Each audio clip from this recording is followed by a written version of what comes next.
For the delay, anyone who's watching out there, we had a bit of technical issues, and my apologies for a couple of hundred people who signed up to this. Apologies. Any apologies? No apologies, Chair. Minutes of the previous meeting. Can we show approval on that? Thank you. Any interest? Admission of the public. This is going now live. We've got somebody from the paper and officers. And we've also got a new co-optee, Nathan. Paul, welcome, who's going to be joining this panel from the next municipal year. So I hope you enjoy and take it all in. Can we go to the first on the agenda, which is people strategy. Deborah, take it away. Good morning, everybody. For those of you who don't know me, I'm Deborah Lucas, Head of People Services, and I'm here with two colleagues from my service, Jane Healy and Janine King. You may recall back last October I attended this meeting and presented an update on our people strategy. In particular, I focused on the work that we'd been doing around workforce development. At that meeting, I also explained that since joining the Council last February, I've been working with my team to simplify the people strategy into three key themes. Those themes being development, well-being and attraction, with our people at the centre. Today's update will focus on the well-being theme. So here at Kirklees Council, we are privileged to have an in-house occupational health provision, which we call the Employee Healthcare Unit. That provision is based down at Rowan Bank in a self-contained unit. At the end of 2017, the unit went through a challenging period with some high staff turnover and a move from being managed by public health to people services, which is the service I'm responsible for. When I then started in post at the beginning of February, one of my priorities was to review the provision and make it fit for purpose. So I quickly visited the unit and I saw the incredible assets that we have at Rowan Bank, and I knew that this was a provision that we could transform and refocus, a service that we could shift from being a reactive traditional occupational health service into a strength-based integrated wellbeing model focusing on early intervention and prevention, on keeping our staff healthy, well and in work. So over the past 12 months I've worked closely with Jane and Janine and the unit indeed has been transformed. It's no longer a reactive service where staff are referred to if they're absent due to sickness. It's a proactive service that reaches out to our staff and offers wellbeing support. It encourages staff to self-refer for support that helps them to stay at work, support that targets areas where we know we have high levels of sickness absence, such as mental health and musculoskeletal conditions. The support on offer includes a range of psychological support, from general counselling to more specialist mental health interventions. It offers physiotherapy and healthy eating, active lifestyle advice. Details of the full offer are at Appendix 1 of your report, and in spring 2018 we raised awareness of the new offer via our It's OK Not to Be OK campaign, and again you can see there's a leaflet that I've appended at Appendix 2. And we did a lot of promotion through posters and on the staff intranet. So as well as the support that staff can self-refer for, the unit also now actively promotes wellbeing through delivering a range of educational events on non-traditional topics such as the menopause, mental health, suicide prevention, in addition to the more traditional wellbeing events that we deliver out in service areas and schools, where staff can have their blood pressure checked, cholesterol levels checked, and they can also access advice on healthy eating and active lifestyles. The unit has even recently extended the support beyond staff, and we've run a taster session at this town hall for elected members. Over the past 12 months, the unit has also established a network of mental health and wellbeing champions across the council, and is in the process of building on the success of this by setting up a similar network across our schools. In addition, the unit has looked proactively at some is it working okay? Can you hear me? It feels like it's going on and on. So we've also looked proactively at some job-specific health improvements where we know that staff in certain roles are more likely to suffer from particular conditions or ailments. One example was in our cleansing service, where we know that workers can walk up to 12 miles a day. We ran a podiatry pilot. 59 staff took part in the pilot, and we found that 70% of them had clinical foot problems, which, if left untreated, could lead to more significant health problems for those staff, and of course, could lead to absence from work. The pilot cost £22.49 per employee, which was a small investment and one that has now led to staff being more aware of and engaged in their own well-being. It has also led to a review of footwear for these workers, and given the success of the pilot, we will now be undertaking an annual clinical foot inspection for workers in these types of roles, again to keep them healthy, keep them well and keep them at work. A significant outcome and measure of the success in transforming our approach to wellbeing for the workforce is the impact that this has had on the level of sickness absence across the council. You can see from your report in Table 1 the details of how sickness absence has fallen. So in April 2018, absence levels were at an all-time high of 12.3 days absence per employee per annum. Within 10 months, levels have fallen by an average of 1.2 days per employee, and as at February 2019, we were reporting the lowest levels of sickness absence for the past 2 years, and that's 11.1 days per employee. Clearly, there's still a long way to go, but I believe this is a significant improvement in less than a year. We couldn't have made these changes without working collaboratively with key partners such as IAPT, Able Futures and our public health colleagues. These partners not only complement the services that we provide, but they also enable us to fund an enhanced service. For example, because over 80% of our workforce are Kirklees residents, we are able to access some public health grants to support the health improvement of our residents, who also happen to work for us. So it really is a win-win situation for us. Whilst much has been achieved over the past 12 months, there remains so much more to do, and we have great ambitions for further improvements going forward. These include us obtaining our CQASH accreditation, which is the formal recognition that an occupational health service provider has to demonstrate to show that it has competence to deliver against measures in the CQASH national standards. That scheme is managed by the Royal College of Physicians, and contractors are increasingly demanding this as a core standard in procurement exercises. We hope that by working towards this standard we can be recognised as a centre of excellence for occupational health care, which will then enable us to grow the service. We are also exploring how we might be able to support SMEs and our local healthcare providers in our communities with a wellbeing offer for their staff, as well as talking to our schools about how we might better support them with meeting the wellbeing agenda under the new Ofsted framework. Finally, we continuously look to improve internal systems and processes and are currently exploring digital solutions that will not only significantly speed up the current referral system, which is quite a labour-intensive system at the moment, but this will also minimise the risk of data breaches, as information will be held on a secure online portal, thus avoiding the need for paper records. We're also looking to modernise and look at facilities where we may be able to Skype appointments and do more telephone assessments, which again will make the service much more modern and more efficient. We are very ambitious for the service, and I would say if you don't know where the unit is or you haven't visited the service before, please do come and visit us. We would really welcome you to come along, have a tour. It really is a hidden gem that we have at the council. We would also very much welcome any ideas for improvement that this panel might have, and happy to take any questions from you. Thank you.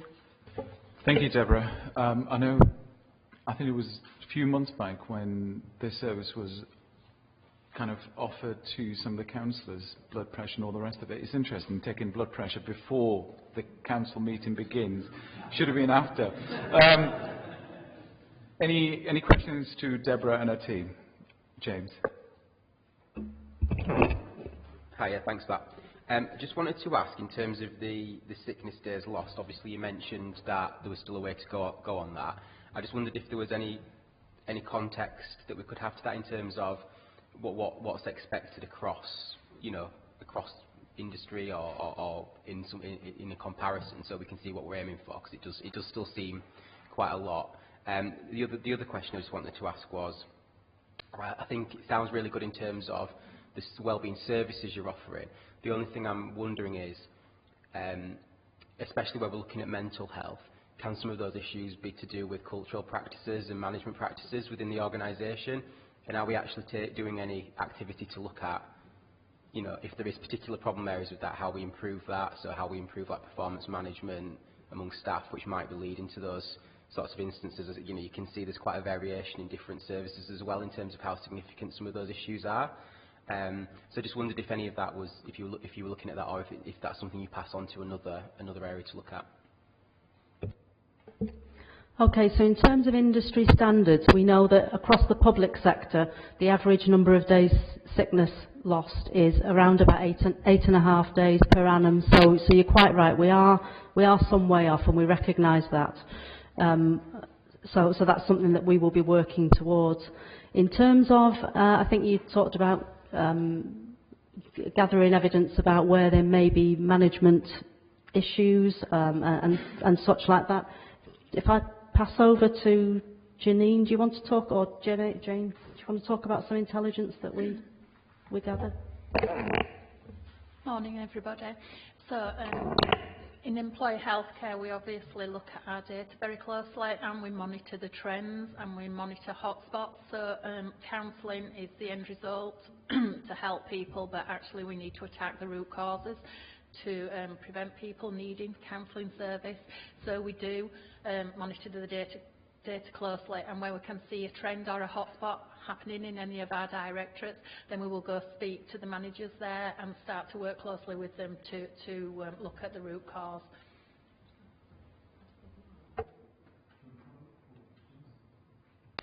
Would you like...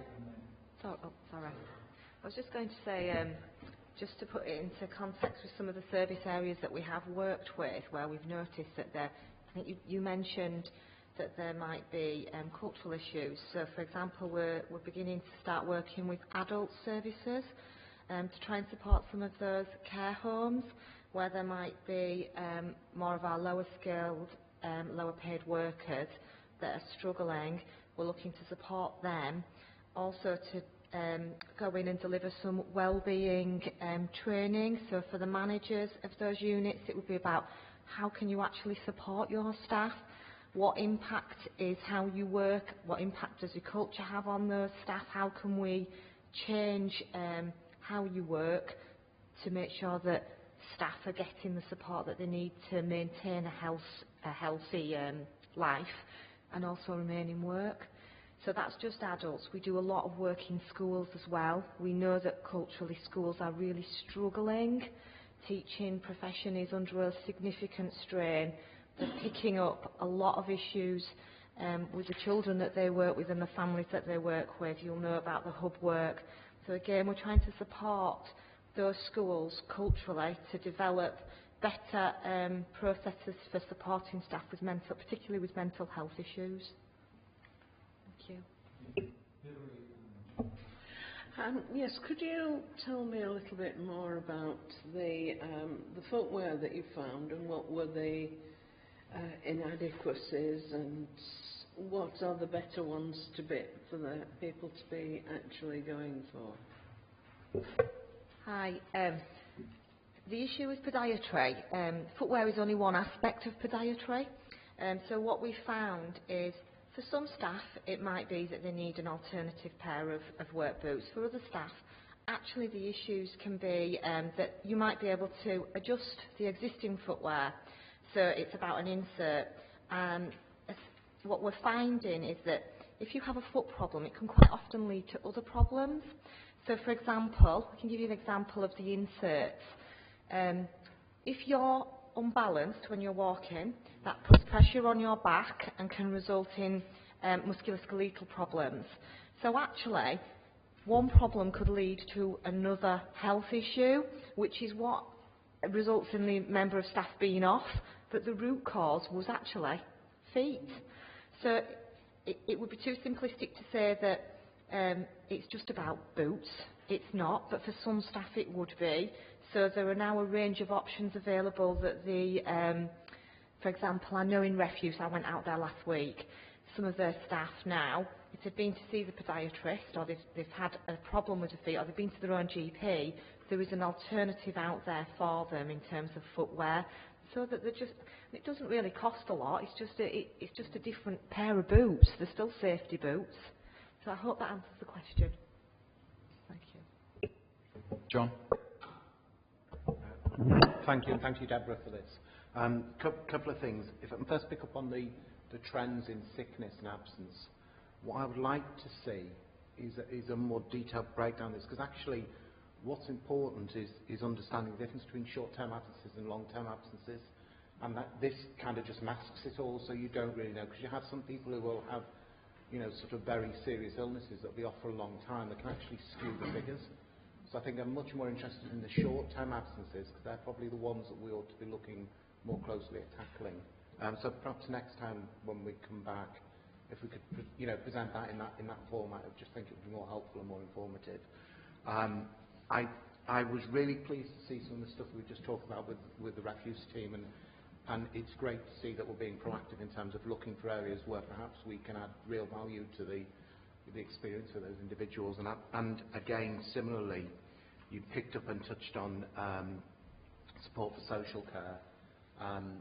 A lot of the discussion seemed to be around the staff in care homes. I'm hoping it also extends to those that aren't in care homes, that are supporting people out in the community, because often those individuals are under huge pressure. They're the only person those elderly people predominantly see on a regular basis, so I'm sure that there are issues there in terms of support for mental health. So I'd like to see that we're expanding the service to those people as well as just those who are actually based in working in retirement and care homes. But I think this is a great news story, and that we should be sharing more of this type of stuff. I think, you know, very impressed. So thank you.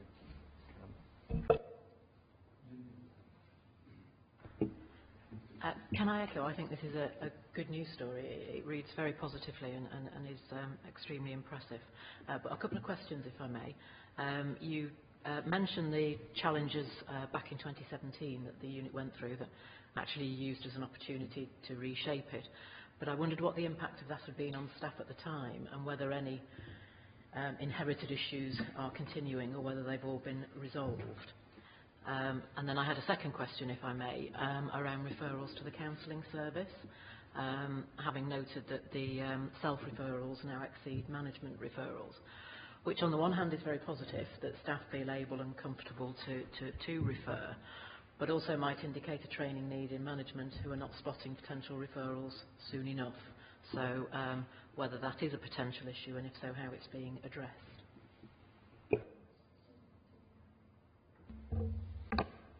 So going back to 2017, quite a few of the staff retired. Other staff went on to different roles in different local authorities. So it was quite a difficult time, but as the paper said, kind of sitting down reflecting, did we want to take the service externally and buy the service in, or was it an absolute great time to start and look how we could reshape the service, be more proactive, listen to the members of the management team and the staff to see what they were looking for. Yeah, at that time it was looking to see how we could move forward. Could you just repeat the second part of your question for me, please? It was in relation to self-referral to counselling, and that's great. Yeah. But does it matter? Are managers maybe not spotting issues soon enough? I think that's a very, very good point. The trends nationally are that there's an increase in mental health issues anyway, so that's a picture across the country.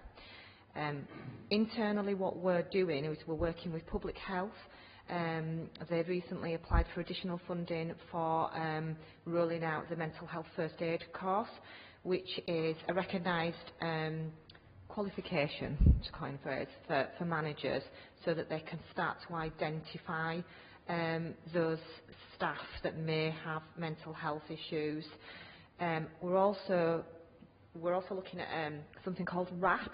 We had a session with somebody who came in to talk to us about what RAP is.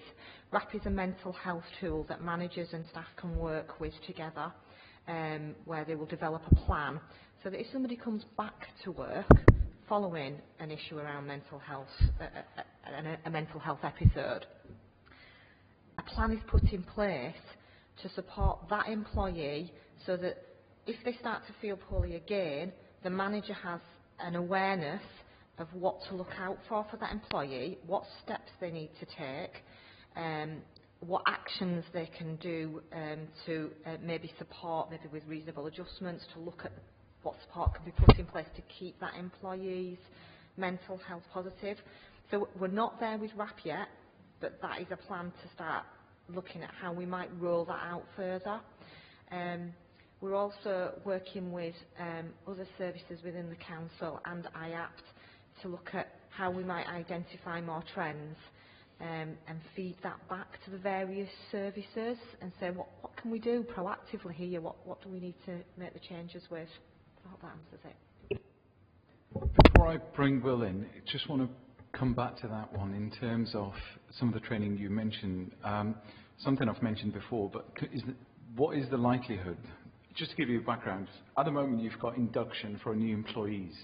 These new employees, it depends on each, whatever the department they're working for. But how about standardising this induction where everybody actually has mental health training, the expectations of working for the council, the pros and cons, everything embedded. And it's not necessarily one particular department, but we standardise it. So whatever department you're working from highway, social services, schools, you all have to do that and embed all this training, because we're talking about managers, we're talking about senior managers, but it has to be where everybody working close to you can tell the difference and actually have that telltale sign if anything goes wrong. So they've got these standards from beginning. I mean, it might not be possible to do that in the first couple of weeks or months, but it's done throughout the process somehow. Okay, if I take that question.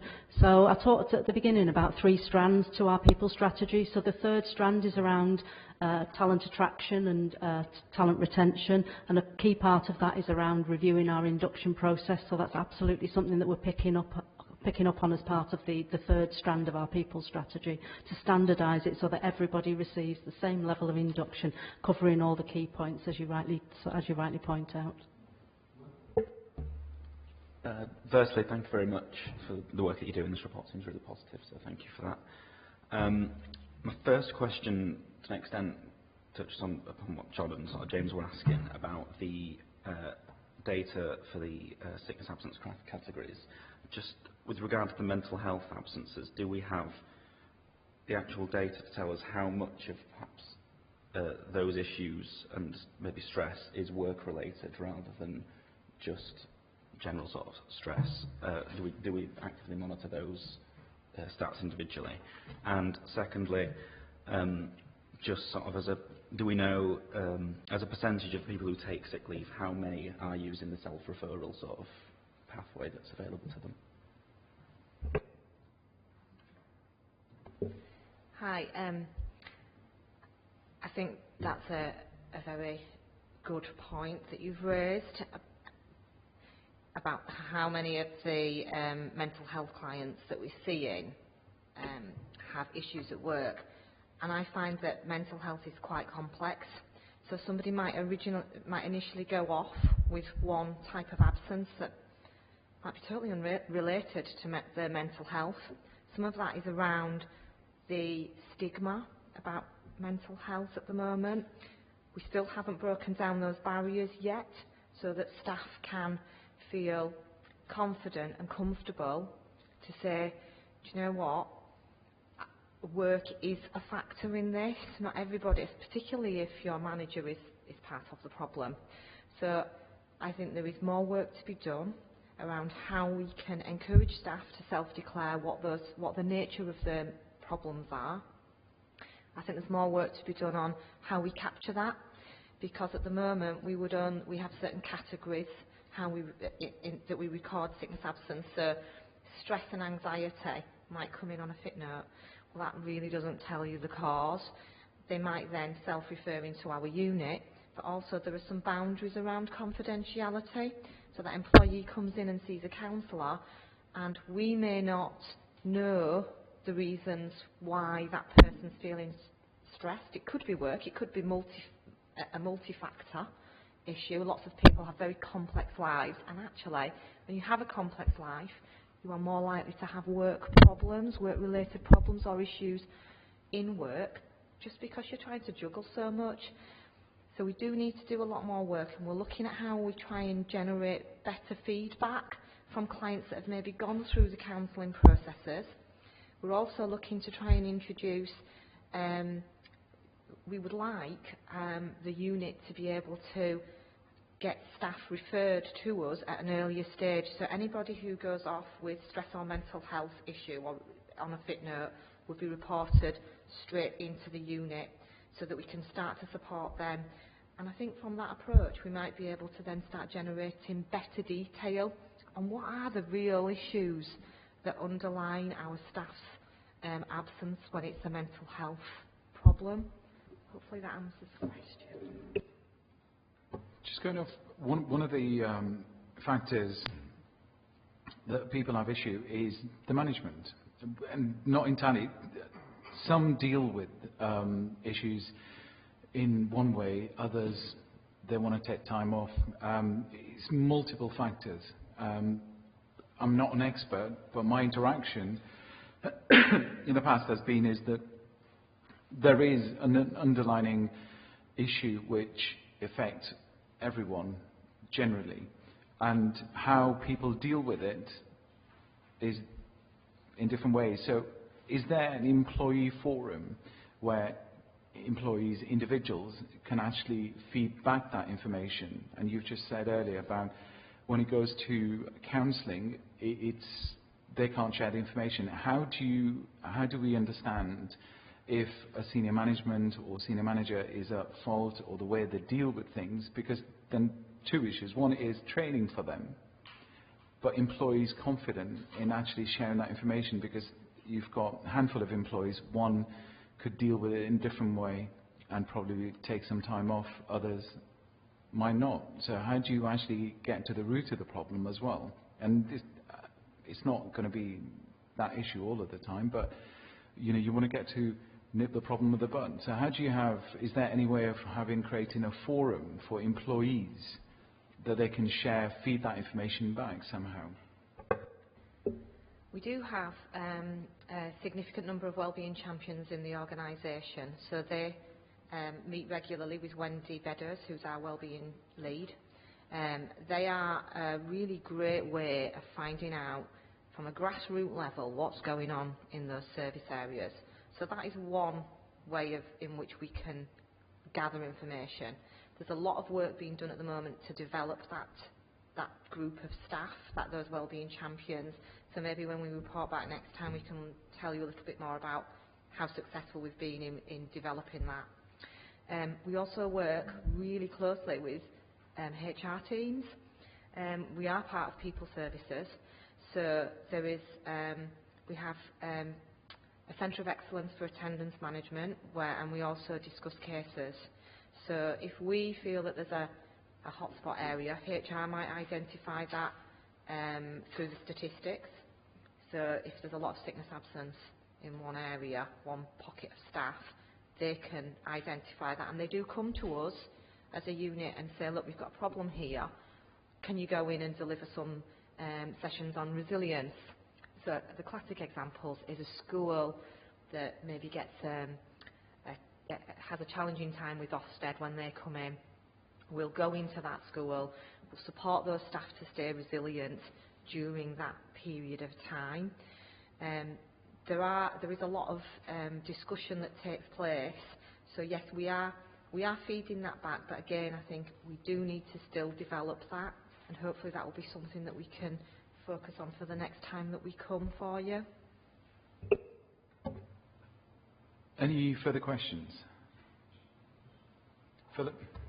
Make a comment possibly that if you have an area where you've obviously got confidentiality issues, but perhaps councillors could find a pattern sometimes in their referrals, and the nature of those individual consultations could point to a problem area as well.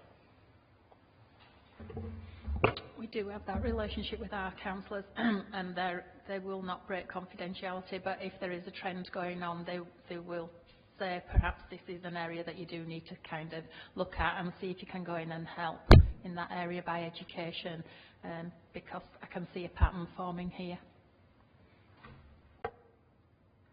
I think just want to finish off on one thing. As we all, as elected members in Kirklees, we have different experiences. And when you're out there, you actually meet a great deal of the officers, and we've got some amazing, fantastic senior officers and grassroots. But let's not forget there are individuals who've got concerns and who've got issues. And one of the things that we keep hearing from individuals down the lower ranks is the senior management are not listening, they do their own thing, and they feel somehow aggrieved, not with individual personalities, but in terms of how they do things. And they feel that if they feed back that information, they're going to get targeted in some way and victimised. So therefore, they just carry on. And it's almost like a wrapping effect, where the snowball effect, where it gets worse and worse.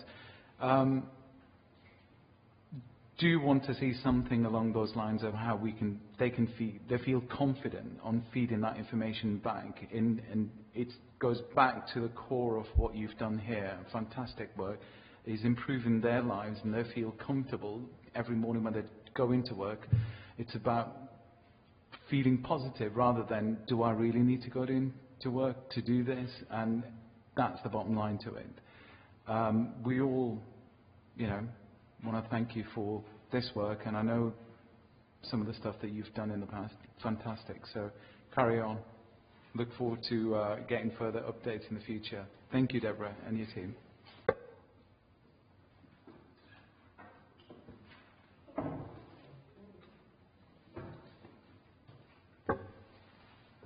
The next agenda item 5 is Cabinet Member End of Year Update. Graham, and I'm assuming Eamon's going to do a double acting on this one.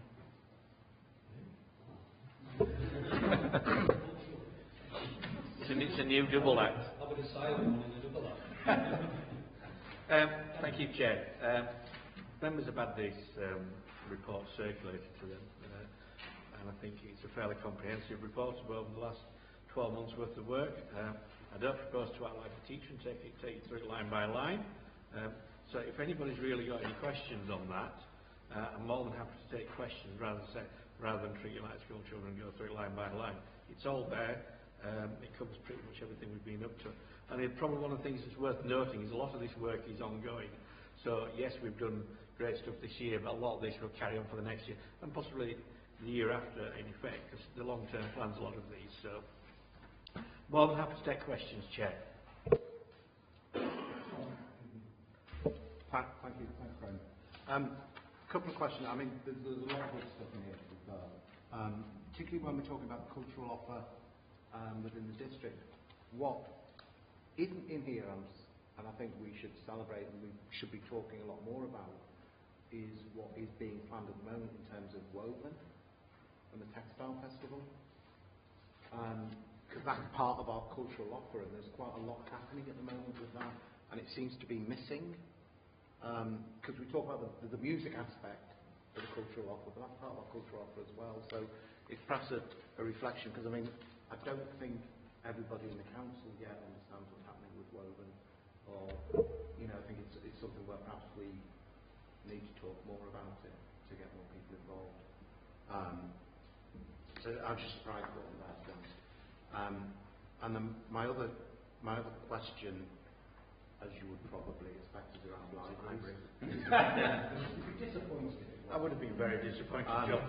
I think for me, I've been to a number of the sessions that Carol's recently held with the Friends of groups, and I think she does an excellent job in explaining where we are in terms of the journey of transforming our library service. but there are two things that every time we have a discussion come out and we don't really get an answer to. So the current proposal to save 300k this year in library service is likely to involve a reduction in frontline staff again. And I have a number of worries about how that will see itself out. I know that there is a pilot underway at the moment in the Home Valley looking at volunteers manning libraries for longer periods without any paid support. But my first worry, which I've mentioned to Carol a number of times, she's never really been able to answer properly, is the summer. So at two levels, my experience as a volunteer is that what you find in the summer months is all the damn volunteers go on holiday, and you struggle to man the library because most of the volunteers are retired and they don't go away for a week, unfortunately, even when I tell them they shouldn't. So that there is a problem of capacity. Then when we look at our paid service, as we continue to reduce the numbers of staff in the paid service, that's going to create capacity issues in the paid service because those staff are entitled to holidays as well. And we need to have people who will be available to cover for those holiday periods. And as we reduce the staffing, that becomes more and more difficult.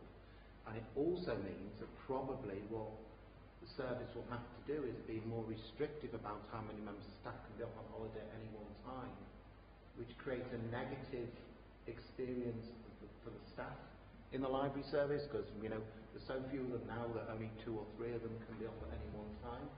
So their ability to book holidays and get the holiday time that they want when they want it is going to be more difficult. So that was the one aspect of it.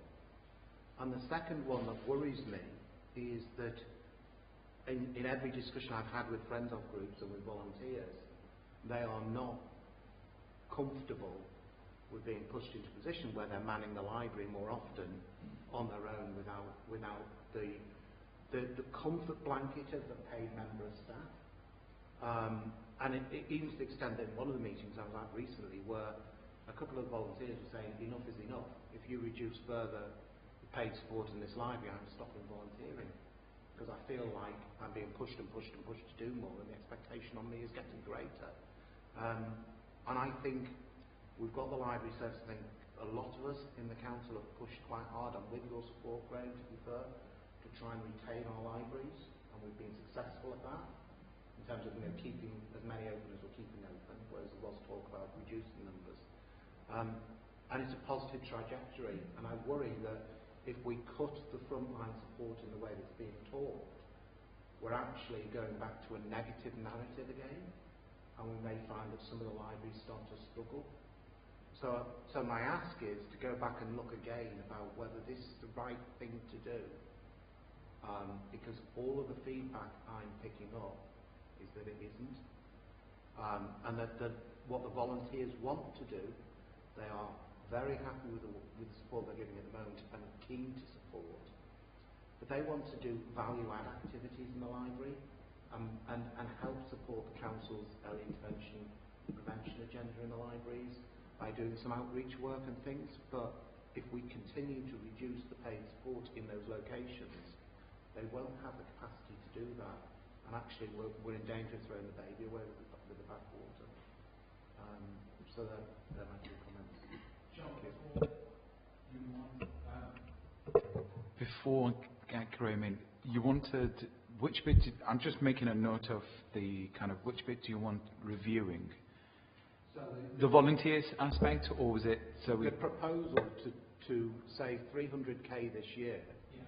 And by saving that 300k, the proposal is to reduce the amount of paid support and frontline staff in the libraries.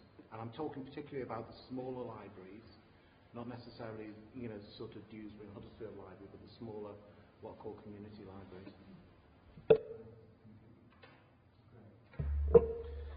Thanks, John. Woven, and the reason I didn't put Woven in here is because it's not happening yet, in effect. The official launch is not till next Thursday, so it seemed a bit prejudging what may or may not happen with the event. Because as I said, we haven't actually launched yet. We do the official launch next Thursday. We did a sort of soft launch a couple of weeks ago with the Textile Centre of Excellence, which did appear in the examiner, but that was in the business section. So, but the official launch is this Thursday down at Textile Centre of Excellence. I'll be doing that along with partners, university, etc. So there wasn't really a lot to report, I didn't think. However, what I can tell you is that this is getting real traction, and we're going to have this is going to be really good. And we started off with the idea that this will be the first year of what will probably be biennial event, and we'd see how it went this year. But it's actually got a life of its own already, and there's loads of things going on. Loads of things going on that's not actually, strictly speaking, connected with people going, oh, we'll do something. So it is growing organically as well as the stuff we're doing through Hatch, who was our people commissioned to do it. So for our scenes last night, we were lucky enough to be invited to this Huddersfield Textile Society annual dinner. So we went along last night, and I gave a speech at that event to get the manufacturers and the people involved in the business industry on board. So we were there all night last night. So we're engaged with the business as more frequently now. I've had separate meetings with prominent members of the Huddersfield business community within the textile industry. They're on board. So it is going to be a really, really positive event, and it will be across the whole of Kirklees. And I say this every time. This is not a heritage festival. This is not about how great we used to be. This is about, well, we used to be all right. We used to be good. This is about where we are now and the future. And it's about showcasing to the area, and hopefully nationally, internationally, how fantastic an industry we have within Huddersfield and the textile industry. We still employ a lot of people. We still make a lot of cloth. We still have a lot of fantastic technology. We're cutting edge technology. Some of the stuff I've seen that, behind closed doors is fantastic. I mean, the company up at Meltham, Chimera, 80% of the country's seat covering, 80% of the seat covering comes from Meltham. So wherever you've been in the country, you will have sat on cloth from Meltham. So we have a fantastic industry. So it's going to be a really good event. It'll be next year's report, and I'll be able to tell you what such a fantastic event we had, how we engaged across the whole of Kirklees, and everyone thought it's so good we're going to do it again in a couple of years. Libraries. Yeah, you're right, we've got 300k. Don't forget some of that saving will not necessarily be frontline because we have other plans to do other things, so it won't be 300k straight out of the frontline staff budget, because we will at some point look, hopefully outsource in effect to a charitable organisation, the home delivery service, which will give us substantial savings. The programme of how we invest the money we've got in our staff and what hours we do is still being worked on, and it may or may not reduce the amount of hours in life. We don't know yet. It depends on how much money we save from that, how much money we save from other areas, because there's still some efficiency savings, not as great as there has been, but there's still some other things we can jiggle around to save some money. So all that in the case is not going to come out of frontline staff. I think you find, because we've been a bit of an uncertain time for the last couple of years, or 18 months, is volunteers probably feeling a bit stretched. I get that. I'm involved in several labs of my own, as you well know. So I get that. I think once we can get through this period of uncertainty and come up with a proper plan, I think that will not reinvigorate necessarily the volunteers, but will show them that we have a clear path, and they'll become more engaged. I think it's a bit of, almost like the B where there's a bit of fatigue, isn't there? We'll go through another review. So I think once we come to a clear plan, that will help them understand where we're going. And we'll still be supporting volunteers. And if we can get other services into areas where we may reduce frontline staff, but there's somebody there from the organisation, perhaps employed by the library, there will still be somebody there. So there will still be somebody, in many cases, in those buildings. So I know our volunteers do a fantastic job, and we couldn't do what we've done without them. But as I said, perhaps once you get a proper plan, you might just feel that we do well. We absolutely do value them.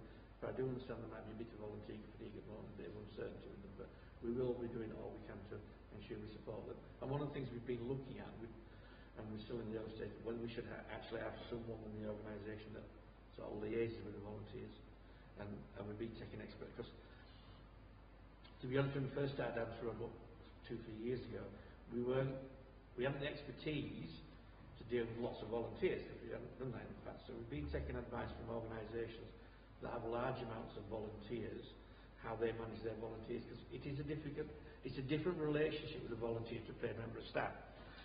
Excuse me. And as I said, we didn't have that experience. So as I said, we have got several people who do that as a norm, that we're talking to them, we're taking their advice on how you manage that relationship and how you make sure that they're looked after and how you engage with them. So we're doing lots of things behind the scenes. I hope that answers your question. Just quickly come back on a couple of things. Just on woven, I think we do need to be pushing it as hard as we can. I actually had a meeting last night about woven. I was sat with an artist who works with cloth, talking about things she could come and do out in my community. And she was looking for me to do an artist commissioning brief, which terrified me. So I've gone back to Hatch to say I think I need some help. Yeah, yes, I felt a bit out of my depth.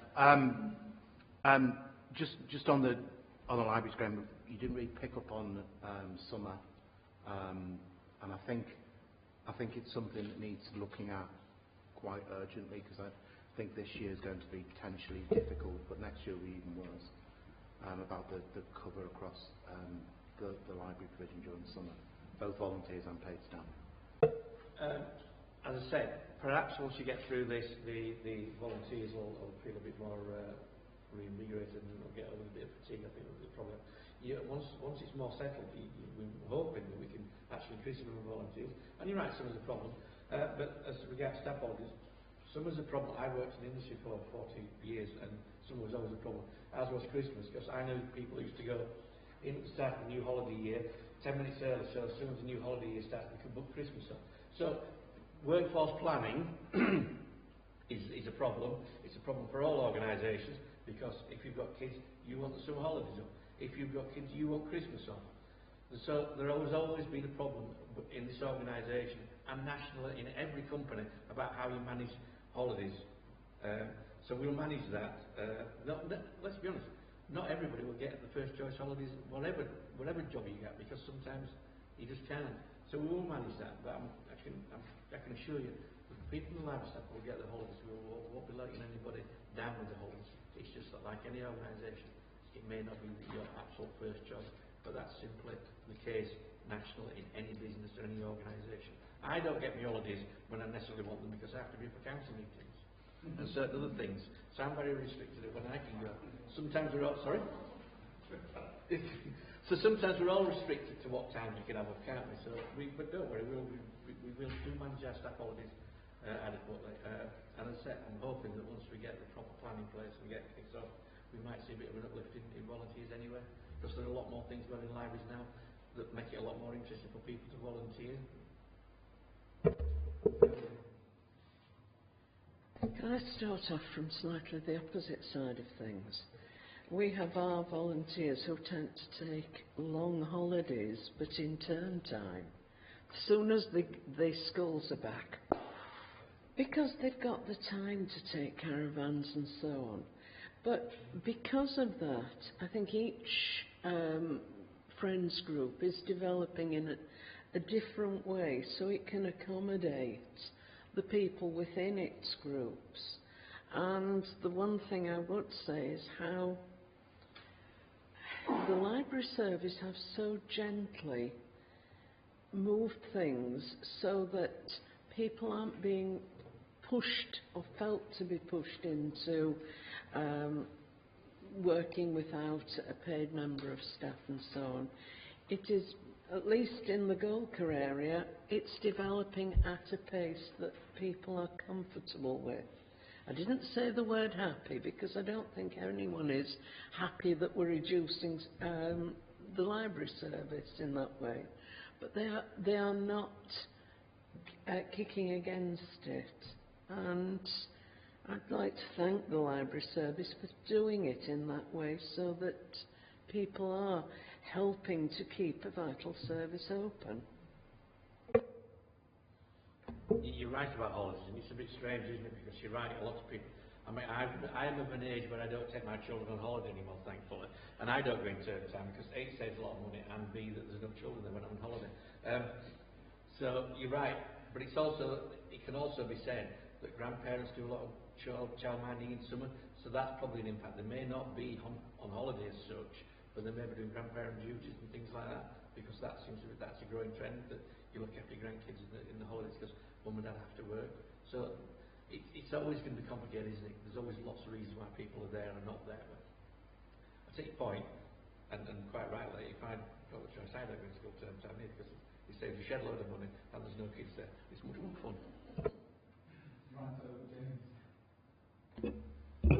Yeah, a couple of things. Just on, obviously, just add my thoughts on the libraries, just might as well, soon as everyone else has.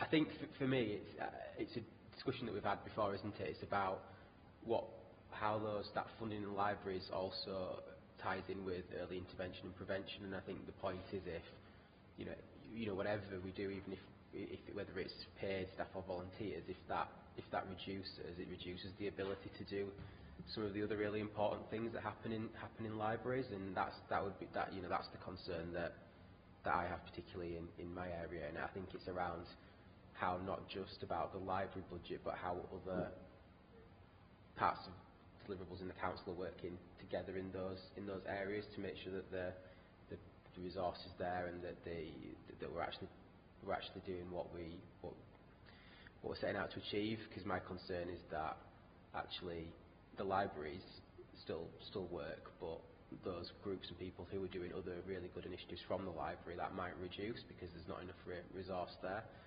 I'm not saying that will happen, but I think every case is individual in terms of each library, but that's just one point.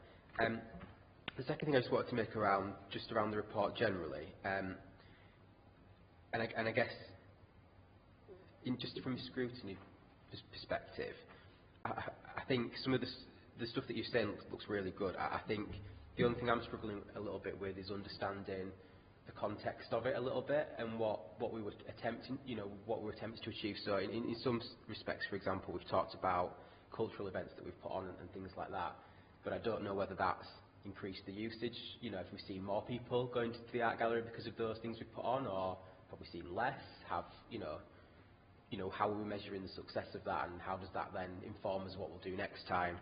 And then things like, for example, you've talked about some of the small businesses. So we've talked about a 4% increase in creative and digital business startups, and a certain amount of money coming through from the Leeds City region.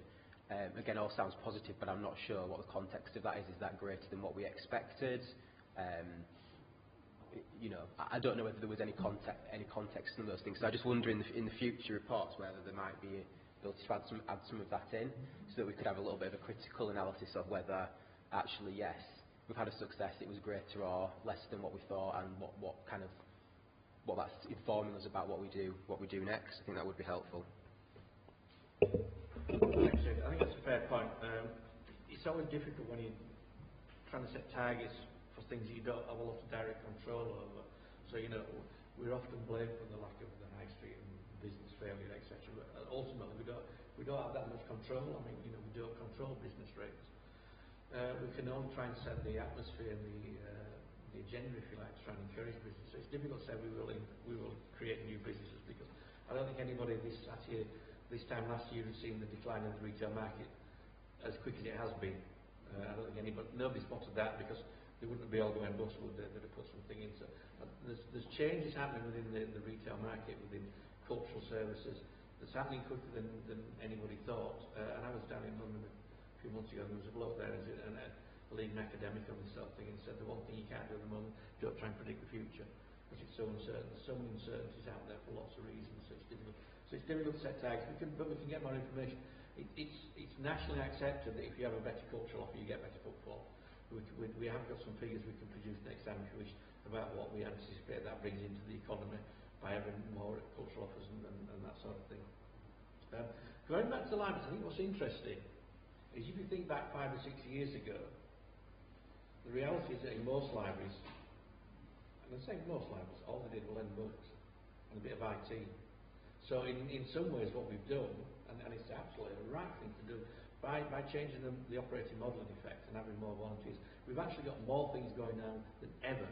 And then we start going, well, we're doing, we start saying, ooh, well, is this a risk? Well, actually, what we've done is we've made them more viable, we've made them more health and well-being conscious. By the very nature, we've moved away from just being about delivering books and people borrowing books. So we've got all these things going on. So I take your point, but we've sort of created that fairly recently. So we will be making sure all that continues, because that's what a modern library is. A modern library is not about just giving books out and a bit of IT and a copy of exam in a corner. Those days are gone.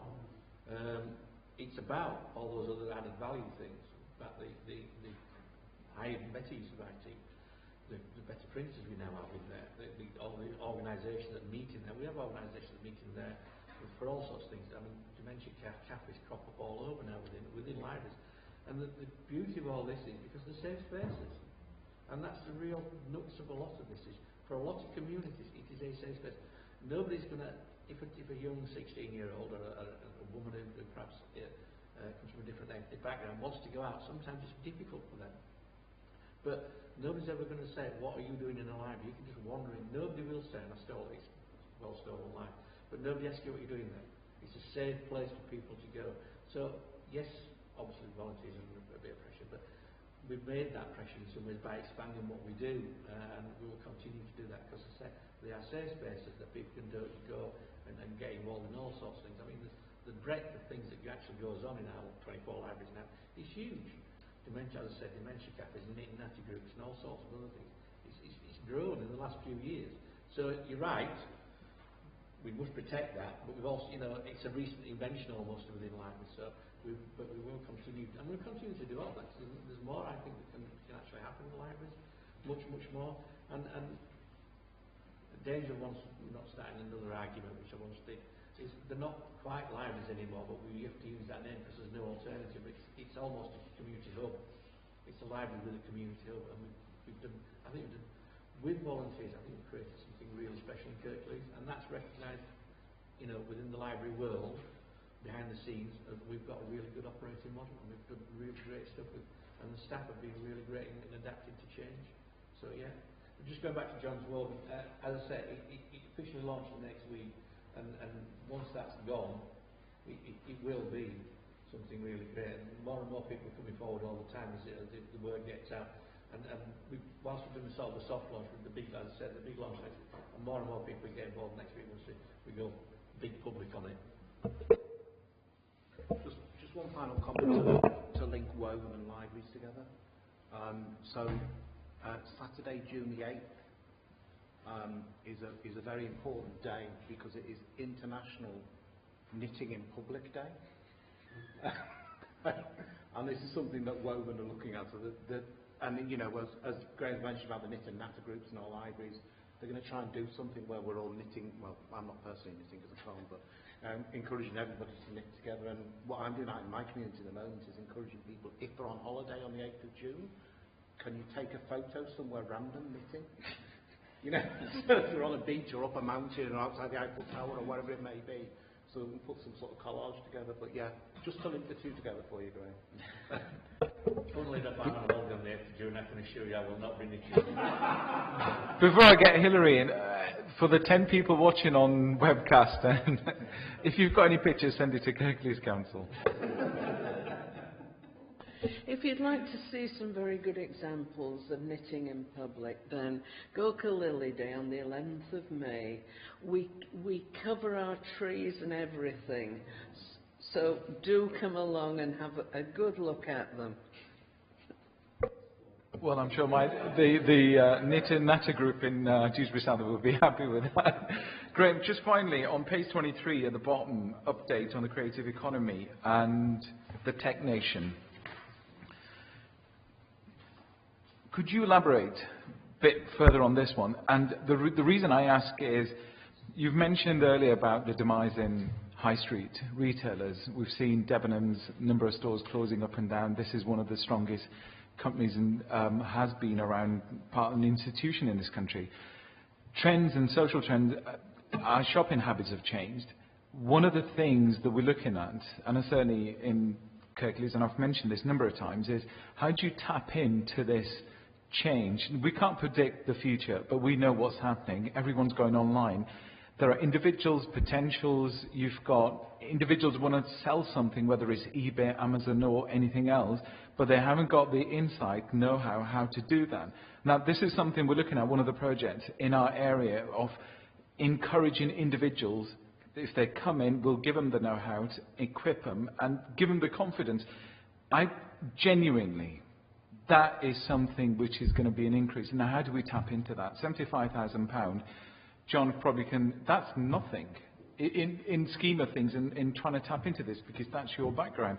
You know, we're not looking at hardware, we're looking at expertise and simple basic things on ad hoc basis where they can come in and tap into it. Just one example is, many years ago, not many years ago, 10 years ago, Wales decided to turn one of the areas into a tech valley, and the idea, the concept, to how much they put into now, the revenue that they get in that area is huge. How do we tap into it? It ticks all the boxes for encouraging individuals to feel, do something.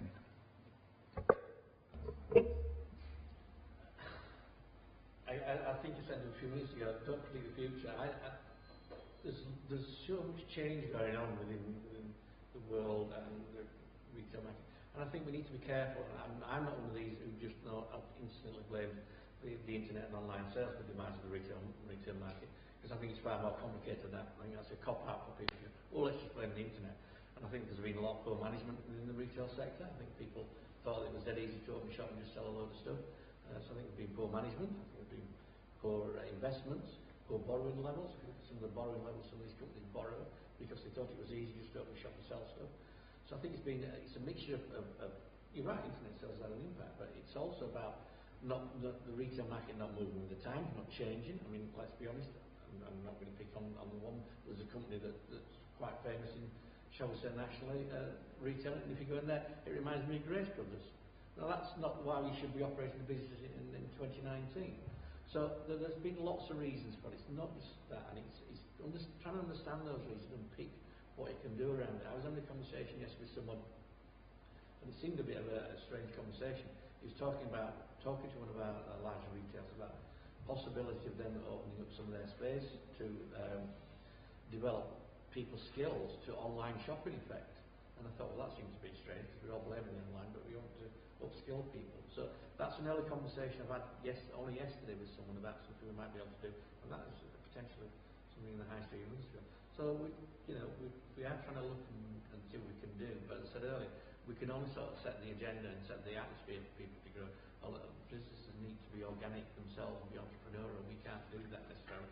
Because as I said, we can help out in some cases with grants and point in the right direction, but a lot of it is not totally within our gig. We can just help and enable, which we do through many different levels, through grants and talking to people, trying to give them the expertise. Thank you for that. I think what I was referring to what you've highlighted some of the issues is, for example, you've got some businesses, they want to go online. They're very good in retail side of it, but it's actually increasing. It possibly could make a difference in a couple of years of their survival, that if they tap into the online market, which they haven't at the moment, that would increase their sales and revenue to keep it going. The other aspect is, I think sometimes we have this notion of throwing money away or giving them grants, that's going to solve the problem. A lot of these individuals are very good at what they do. It's just that taking that next step, it's almost daunting for them. So how do we give them advice? How do we point them to the right direction? And as a council, do our bit to retain the retail aspect as well as they can tap into the future market. We're constantly talking to businesses, and we have a close link with them, and it's about, sometimes they have to come to us for advice. We can't necessarily seek them out because we don't necessarily are. If anybody comes for advice, whether it's if they're doing creative digital stuff, there's officers there that are quite happy to talk to Michael, quite happy to go through to several areas around town that specialise in creative digital type stuff. So we have a conversation, and I can assure you that some of those organisations don't actually necessarily want us involved. They might have a conversation with you, they might have a cup of coffee, but they don't actually want us to start sticking strings in their business. They're quite happy to do what they want, what they can, and they do great stuff, but they don't necessarily want us there. But there's plenty of people there if somebody wants to come and talk to us, there's plenty of people you can talk to in the organisation, and we will encourage them and put them in touch with and some of this is about networking and pointing them in the right direction of other organisations that can help them, and we do that sort of thing all the time. We launched it in connection with 65 of the week, the new digital infrastructure network, the Gigabit Town, which is now ongoing. So there's that investment's going in, so that helps those who want to get involved digitally. That infrastructure will be going in shortly. Some of it's already in there now. That continued rollout. So from that point of view, working with partners, we're already doing some of that hard stuff, the infrastructure stuff, we're doing that. But as I said, we talk to organisations all the time, and we've got contact with various outlets and businesses within the town. Thank you for the insight in this report. The next one, sorry, Eamon. I thought it was a double act, but it wasn't. It's okay. No need to be sorry. Good morning, everybody. For Nathan's benefit, my name is Eamon Croston, Service Director Finance, and welcome aboard, Nathan. Look forward to working with you at Scrutiny Panel over the next 12 months. So this is one of a series of reports that we brought to Scrutiny Panel through the year on all things related to the world of council financial management, looking at local context issues, financial performance in year, and also with one eye on the sort of broader national picture, and in the spirit of trying to forecast forward where we're going to get to in terms of next 12 months and beyond, because obviously we have to have more than one eye on the longer term, as well as looking at our in-year position. So similar to Graham with the last report, I don't intend to go through in copious amounts of detail. The Q3 financial monitoring report is appended to a highlight summary report, so you would have had a chance to read that. That was actually out Cabinet on 19th of March. In broad terms, I think it's a good news report insofar as I think at Q2 we were reporting just under 5 million overspend against a net budget of about 290 million. But by Q3, that forecast overspend has now come down to just over 1 million. And there's a number of factors involved in there. I mean, I'll highlight a few of the key issues that have come to light since Q2. And let's acknowledge the fact that nationally, there were some national funding announcements that were announced as part of the financial settlement for 1920 that actually had an impact on 18-19 as well. So government did recognise continuing pressures on high needs in the education part of the world, and all councils with statutory education responsibilities got some additional in-year funding, which will carry forward into 1920 as well. So that wasn't forecast at Q2. So that's impacted positively in our bottom line by, I think, just over £1 million in year, which is welcomed. And the other impact as well in terms of national funding was a one-off announcement of a redistribution of central government surplus business rates, which is where central government, as part of business rates retention scheme, get a share of any growth, as well as a share of growth being retained locally by councils. And what Ministry of Housing, Communities and Local Government are saying is that they actually exceeded their own target in year, and we're able to redistribute some of that back to council. So again, we got a share of just over £1 million. So those two factors alone contributed 2 million to the shift. And I think elsewhere, there's no one single factor. I think it's just incrementally across the piece. When you look at the totality of our services, budget managers, service directors, strategic directors have been chipping away to ensure that we come in line with budget. And as I've said all along as well, that projections at the start of the year tend to be quite prudent in some areas, necessarily prudent, and then as we go through the year, where it's actually becoming more apparent in light of actual financial management performance, where we've got more in-year information, and we're more prepared to actually recalibrate some of those projections. And that's happened, I would say, year on year, certainly in my previous experience. Probably not as much now because budgets are getting ever tighter, but again, there is some element of, I think, that budget managers do take on board the fact that they've got responsibility to implement management actions where they can to try and bring expenditure in line with budgets. I'm pretty confident that by year end we will be thereabouts in terms of a break-even position. We did do some internal monitoring for period 11, which was reported to the portfolio holder, and that million had come down to just over 500,000. So I'm pretty confident, and that's without having to draw down any unplanned reserves in year as well to plug any specific gaps. So that's good news. What I've also highlighted in the summary report as well is that as part of the year-end process, we will be reporting in terms of the overall year-end position to Cabinet and Council in June, July. So that will report on where we got to in terms of revenue, capital, collection fund performance, housing revenue account, and it will also refresh the 5-year plan for capital as well, and also look at any potential for rollover. Within our financial procedure rules, it does state that from the outset that if the overall council bottom line position is break even or in an overspend position, then technically there is no revenue rollover for individual services to consider. So, given what I've just said, we're not anticipating any revenue rollover this time if we do get thereabouts in terms of a break even position. We will be reviewing the capital outturn position because I think in between quarter 3 reported here and out, potentially there may be some further slippage, and we'll be looking hard as to whether that slippage will carry forward. I know we've had plenty of discussions here about the world of capital, and I'm looking forward to some questions on that from the floor this time as well. But we are making concerted efforts, I think, from an officer perspective, to actually come up with more realistic projections in year. But we do acknowledge, and I'll repeat as well, that particularly with some of the larger strategic priority type schemes, one thing that we do need to do, and we will be doing as part of the update of our council financial procedure rules, is giving more flexibility to actually via capital budgets across years where there's that in-year slippage, and that's something we haven't done in previous years, but I think it makes sense to do that as well. So that's rollover.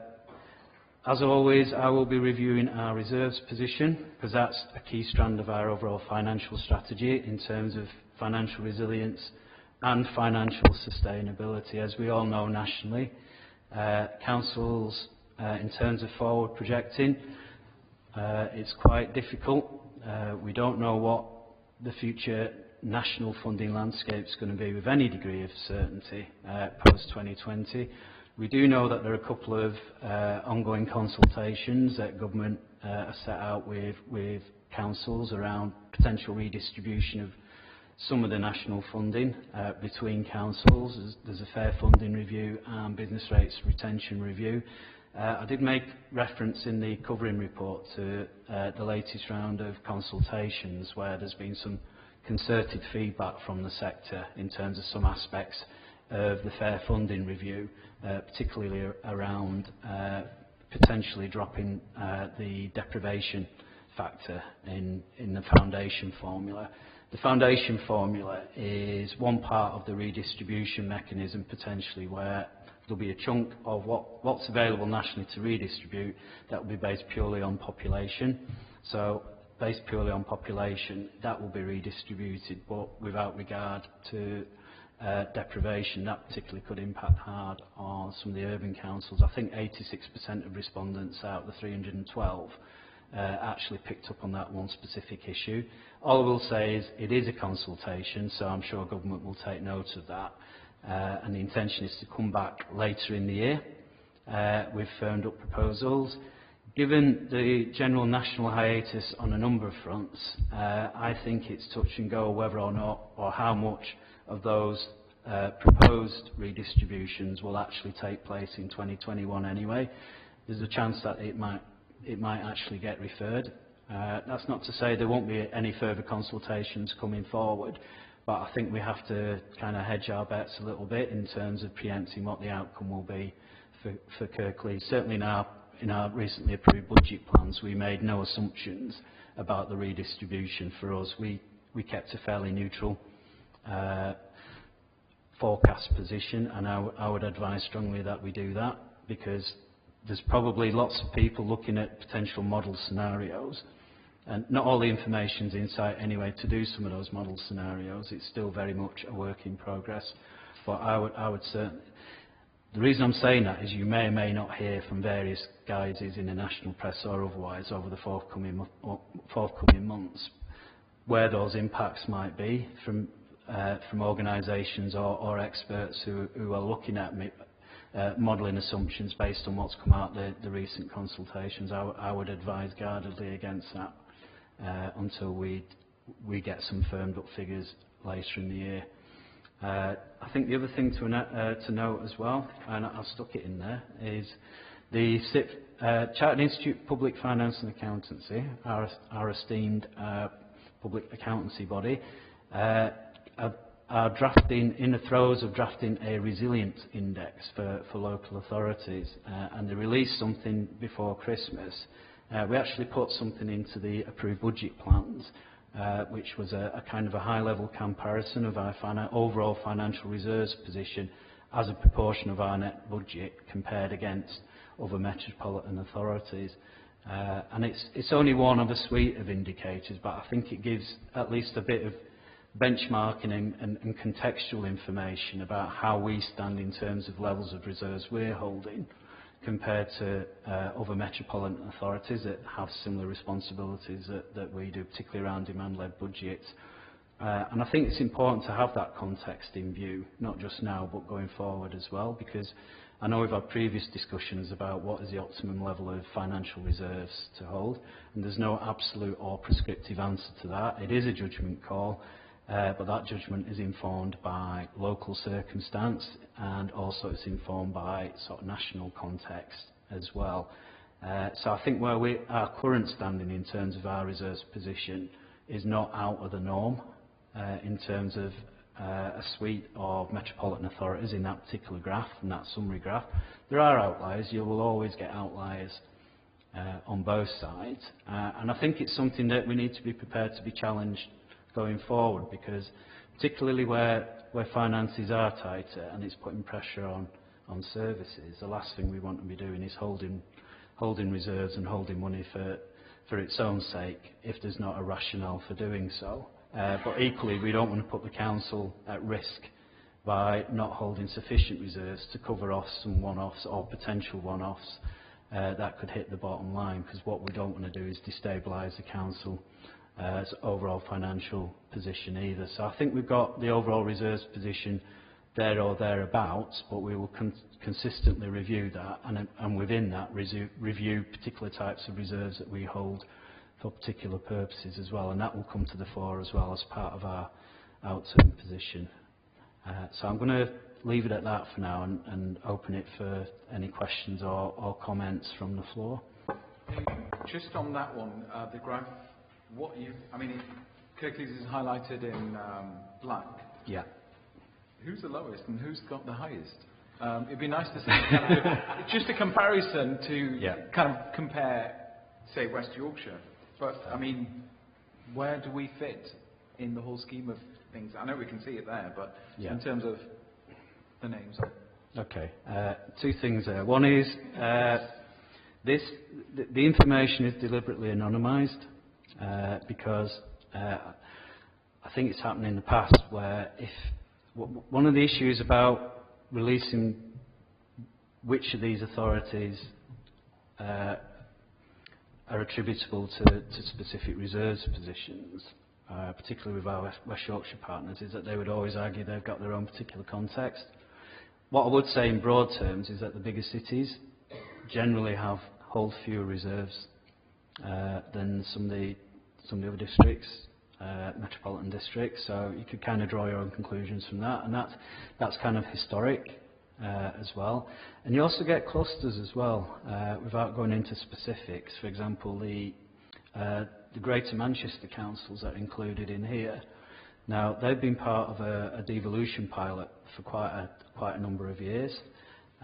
So as a result of that, and a result of some resources that have come their way, it's probably in part reflects the fact that they've, for longer than some of the other councils, they've had the ability to keep all of the growth around business rates, because those pilots were set up quite early on, I think going back 3 or 4 years. So you might find that some of the Greater Manchester councils probably have had more opportunity to actually build up some of the reserves potentially compared to other councils, and that might be entirely right for those councils, but sometimes it depends what particular contexts are. I mean, it's not here as an absolute. What it gives you is kind of a relative position, and I think it gives colleagues in Scrutiny panel, residents, other members, anybody who's interested, the chance to actually make those kinds of observations or challenges. I always do say that judgment and context is key in this, because there might be specific issues that are attributable to local context for specific councils that aren't necessarily replicated elsewhere. There is a lot of commonality across these, because we talk at length about demand-led volatility in adults, in children's, high needs, homelessness, other areas. So those are things that are common to us all. How we actually manage those locally is down to local circumstance, and that can be a number of issues there in terms of how well we're managing those issues locally. There'll be a number of these authorities that, as we have, going back a couple of years, that have been through Ofsted inspections and have had inadequate ratings around children's, and what tends to happen there is that straight away more resources are put aside to deal with those issues. We're coming out of that, but again down to local circumstance. We know there's some councils in the region that are currently going through those particular judgments. No, I appreciate it. There are a million and one reasons. I'm just curious, that's all. Okay. I'm not going to. I was going to ask you the question of Brexit, but no, I'm not going to. Which? No, I'm not going to. Which particular aspect? All of it. John? Thanks, Aidan. There's a couple of things I want to pick up on, but firstly, a general comment, I guess. What's starting to become a little more reassuring about these updates that you're providing is we're not seeing new issues leap out at us. So we know where the pressures are, and that's becoming more consistent now, and I think that's reassuring. It's not great that we've got pressures, but they're anticipated, and we're trying to manage our way through them rather than there's suddenly something new that's popped up. So as you said, sort of adults, children's, just pressures in terms of volume, high needs, and then school transport. School transport one's the one where I feel perhaps we haven't got the same level of traction on as we have on the others. So I wouldn't mind a little bit of a comment on what you think the issue is there, and if you know, I don't know whether you will know in the detail, but what we are trying to do to try and address that. I know there were proposals brought forward that were pushed back and deferred, but that's the one where I feel are the areas where there is, pressures that we probably don't have as much understanding as perhaps on the others. As you will imagine, most of my comments are going to be around the capital plan. I don't know whether it's intentional, but your wording under 1.5 about the capital rollover will be subject to a more rigorous review, corporate review this year. Kind of suggests that in the past it hasn't been subject to a rigorous review. So I think you might perhaps think about your wording, but clearly that's something that does need to happen. And my question on that really is the timing of that. When will we likely to see something from that? But then when I go into the detail, there are a number of questions around some of the areas where there has been slippage, which it doesn't feel quite right to me. So if I take you to Appendix 5, and on my copy it says page 58 on the bottom, but it's talking about some one-off projects where we're looking to capitalise on the expenditure, and it's saying that we haven't managed to capitalise the digital information expenditure yet, and it's recommending reprofiling into the next financial year. But if I've read this right, does that mean that that's still showing as a revenue cost because we haven't capitalised it? Because presumably that money's been spent, so is that putting additional pressures on our revenue budget because we haven't managed to capitalise it? Similarly, on the next line down around information technology and GDPR, one would hope by now that we are comfortable. Julie's around, so it's her favourite thing, GDPR. But one would hope that we have a position now where as a council we're comfortable with our GDPR compliance. So is this realistic to say that there's going to be a further, 300k's worth of capital expenditure to improve our systems, make them fully GDPR compliant? As one would hope that by now they already were. So it's just a question about whether that anticipated cost needs to be reprofiled or whether actually it's not going to happen. On the town centre action plans, it makes a comment about they were delayed due to Christmas standstill. I've no idea what the Christmas standstill is, but certainly one could have anticipated Christmas arriving. So I'm worried that in plans, if we've got in plans saying, well, the reason our plans slipped because we didn't realise Christmas was going to happen. So I'd appreciate a comment on what that actually means. That's just my take on. We haven't done stuff in the town centre because we didn't want to disrupt the Christmas retail period or something. I don't really know, but it doesn't really tell me. And then if we flip on a couple of pages, again under the one-off projects, the Leeds City Region Revolving Fund. I'll be honest, I have no idea what that is, or what it means, or what it's being used for. But we're underspending it. But I have no idea what that means, or in what context that's reported on. So I wouldn't mind just a bit of an information on that. And then finally, again on the housing growth. If I've read this correctly, what we're saying is we had ambitions around the number of houses that we were going to purchase, and I assume we're purchasing them for social housing, but we haven't managed to meet our targets. Does that mean we're under-delivering on affordable housing provision?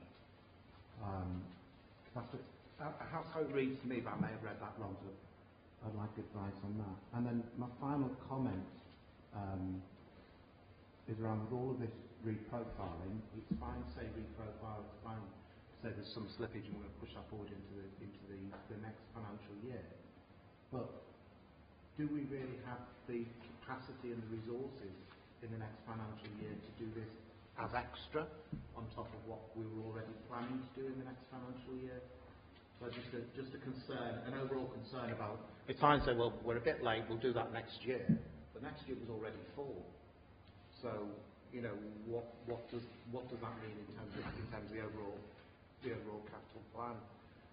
And then a final comment around the impact of all of this. So, if we do have more slippage than we anticipated, and we're having to reprofile, presumably that has a positive revenue impact as well in terms of treasury management costs, because we're not borrowing some of the capital we're anticipating borrowing. Just a comment on that. That's all right. Sorry, Abe. That's all right. I think it was one question with 7 parts, wasn't it?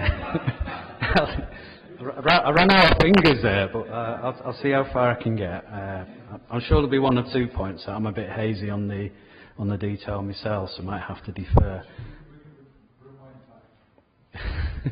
Okay.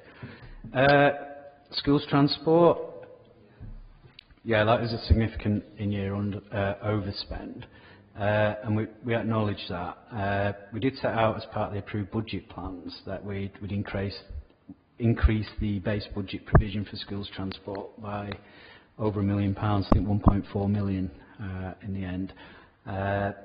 So I think that's largely a recognition of the fact that there's a structural deficit there that we haven't addressed perhaps could have addressed in previous budget rounds, and some of that undoubtedly is tied in with trends in the schools provision. Some of it's around demographic and some of it's around pressures around high needs as well. So it's an amalgam of those things. There is an approved saving still in our budget plans around reviewing schools transport where we can, and it's not just about screwing down costs, it's also about looking at the overall provision for kids, parents, and and care providers as whether actually there are better outcomes that could be made in terms of that level of provision as well. And the way that we do things might not always be in the best interest anyway. And that's something that I know there's a current pilot, which was, I think that was approved at Cabinet last year with 2 schools looking at how things might be done differently. And I think in time, service directors, managers will report back on the outcome of that pilot. But I think what is set out is currently as part of that pilot is an intended revision of some aspects of the council's current policies around schools transport, but doing it in a measured way based on evidence. But I think there is an underlying, as I say, structural deficit there, and it's something that we will be reviewing through the year as well, because it's one of those budgets that might be sat in one part of the organisation, but it is impacted on by issues that are going on elsewhere in the organisation as well. So it doesn't sit in splendid isolation, and I think it does heavily tie in with some of the demand-led factors. But I do take your point that it's one of those things that we could have captured in previous years, at least from a budgeting perspective. In terms of the capital rollover, whether it was a faux pas on my part, I don't know. Maybe it should have just said subject to rigorous corporate rather than, or even more rigorous. I should have. I am. Yeah. Somebody get me a shovel. But I'll contest it. There's an even missing there. But it actually ties into some of your subsequent points as well about having a realistic profile. If we are rolling things forward, have we got the capacity to deliver? And also, not just the following year, but actually maybe spreading that across subsequent years as well. So I think that is something that we're going to be looking at as part of this year's rollover process. What I will mention as well, just in passing, is that when we did set out the approved budget plans in February, as part of that exercise, we'd already identified at that point some significant slippage in current year plans, and had actually shifted. Well, we'd identified 17 million that was either shifted to subsequent years or put back on the balance sheet in terms of not going to go forward at all. So this is kind of like a phase 2, I should say, of that rigorous exercise, not forgetting that we've already shifted 17 million into future years. So, and that work will continue. Picking up on some of your specific detail points at Appendix 5 then. So at page 58, around one-off projects, information, technology, digital, I think all it's basically saying is that the number of costs we'd identified in order to support the digitisation agenda that haven't materialised, but when they do materialise, we will capitalise them. So that underspend, we'll look at that as part of the outturn position, but it's not a case that we've incurred revenue costs and we're seeking to capitalise them, or there would be a drain on revenue. It's got no impact on revenue. It's just acknowledging that from an IT perspective, a lot of the design work around digitisation is actually staff expertise and technical expertise, and within the allowable rules we can capitalise that. It's just getting that capacity and expertise in to actually support some of those agendas. On the GDPR issue, you're right, there has been a sort of a rigorous corporate review of GDPR, and also the how fit for purpose our systems are in terms of GDPR compliance. So I think initially, before GDPR was rolled out, corporately we took a prudent view to set aside a level of resource to actually to support any system changes that might be required. I think what's come to fruition subsequently is that probably not as much as had been anticipated is likely to come forward, certainly not immediately, but there will be something. There are one or two areas that have been identified where actually we will be seeking to review and maybe upgrade systems, so they will be coming through again through the early part of 1920. But again, as part of the overall capital review, it's not just having a look at what will or won't roll over. It's also looking at the actual quantum and whether that's required going forward. So it might not be the full 300, so it could be a smaller figure. And then any resources that are subsequently released back in will be looked at in the round. In terms of town centre action plans, in terms of the specific wording, town centre Christmas standstill, pass on that one. I don't think it's saying that Christmas hasn't happened. I think it's just probably the wording, just to acknowledge the fact that actually it's the time of when the works were due to be rolled out, and acknowledging that there's certain pinch points that you can't actually roll the work out because of things that are happening, so it's just in recognition of that. Just very quickly on that, that was my point. Surely it's not a surprise that this is going to happen. So why are we putting together plans to suggest we're going to roll stuff out when we know we're actually not going to be able to do that because it's Christmas? So I just think it's the learning point to go back really, that we need to look at a bit more detail about the planning that we're doing. That was what I was trying to make really. Okay. A town centre rollout round Christmas time is there's a sort of embargo before Christmas on things like roadworks, so that it doesn't cause problems. And I think that's what you're caught with there, rather than anything else. No, it's just part of the planning structure. I agree with both points, and I think the other point is maybe the wording wasn't phrased probably as well as it might have been, picking up that point, so it's probably an amalgam of 3 different points that are reflected in your comments. Moving on. Leeds City Region Revolving Fund. This is one area where I'm probably going to have to defer and come back in terms of the detail.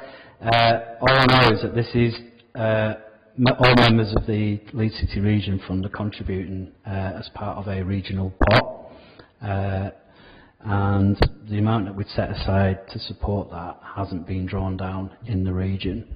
I'll leave it at that, but I'm happy to come back with some more detailed information at some point just to highlight that. Housing growth. You'd mentioned, that's on page 61, about the underspend today and what the specific factors around that. There's probably a couple of things in there. I think there's one is around specific opportunities to buy properties, and whether or not that has happened at the pace we were expecting. And I think some of that housing growth development is actually tied in with a particular larger scale development as well, where there have been some issues around the timing of that due to some sort of technically complicated factors. So I think the housing growth is, the figure, the 4.3 million, is a combination of 2 of those things. It's a high level figure, but I think the in-year delivery of the specific properties, and that includes things like former right to buy properties, I think that's still happening. It's some of the largest, it's potential larger schemes where there's been some unforeseen delays. Just finally, okay, so you mentioned about capacity in capital delivery going forward. That it absolutely right to raise that point, because that's something that's been definitely on the corporate radar, because the scale and level of ambition we've set out in our approved budget plans doesn't match our historic capacity levels to be able to roll those that level of ambition out with perhaps within the timescales we've set. So there are a number of things I know that are being looked at corporately, and one is around just baselining or understanding what our project management capacity is, all the activities that are going on currently, who's involved in those, and that's going to help support and improve our internal governance, make it fit for purpose for the scale of ambition going forward. But I know that colleagues are been out and are going out to the market to recruit technical expertise as I speak to come back into the council and support, and also by looking at opportunities to buy in external expertise and support as well. And just a reminder that we did set out as part of our approved budget plans a specific reserve for 4 million to support strategic investment as well. So a key rationale for that reserve is to help buy in that extra capacity, development capacity, in order to move these schemes forward. And there's quite a lot of leveraging as well in terms of supporting or working with developers and others as well. But do acknowledge that the scale of this is bigger than we're previously used to, and I do know that corporately it's a key priority to review and shape going forward. You'd mentioned about revenue implications as well in terms of slippage and treasury management. We do assume some slippage in our treasury management assumptions in year and going forward as well, and I think that's partly based on experience and partly based on acknowledging that in reality there will be some slippage, and it's reasonably prudent level. I think it's about 40% on borrowing, which sounds a lot, but it's not in the scheme of things. And I'm reasonably assured that it's prudent enough, but it's something that we would review anyway on an ongoing basis in light of experience, and depending on the acceleration of some of these schemes, we would review that and refresh that through the budget round process. Brief, just a quick comment. This is an area that we've been talking about for the last 2 years in terms of getting better at that projection and that management, and I still think it's work in progress, and I think it's something we should be bringing back more detail on to a subsequent scrutiny panel. Just the management of the capital plan, the capacity and the resources, and how we are actually managing through all of that, because I think it's an area that we've continually highlighted. Excuse me. I think we're always frustrated when the capital plan slips, but it's quite a complicated situation, isn't it? Because we sometimes do quite large projects, sometimes relatively small ones. And you're right, we need to do more work on this. So recognising that, I've had a conversation or a meeting with people in that department, and what I've asked them to do is come back with a plan in the next month or 6 weeks now, what we're going to do this next year. And there is capacity issues, there's no doubt, and it's not, and the problem is it's not that easy a problem to solve, because we've been out to the market for some posts and we didn't get anybody, not even nobody.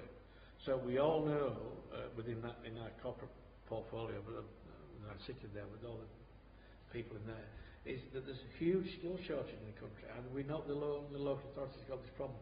So we are looking at alternatives, and some of that will involve possibly commissioning work from outside, getting other people to do that, to speed things up, because we have an ambitious capital plan and we want to deliver that.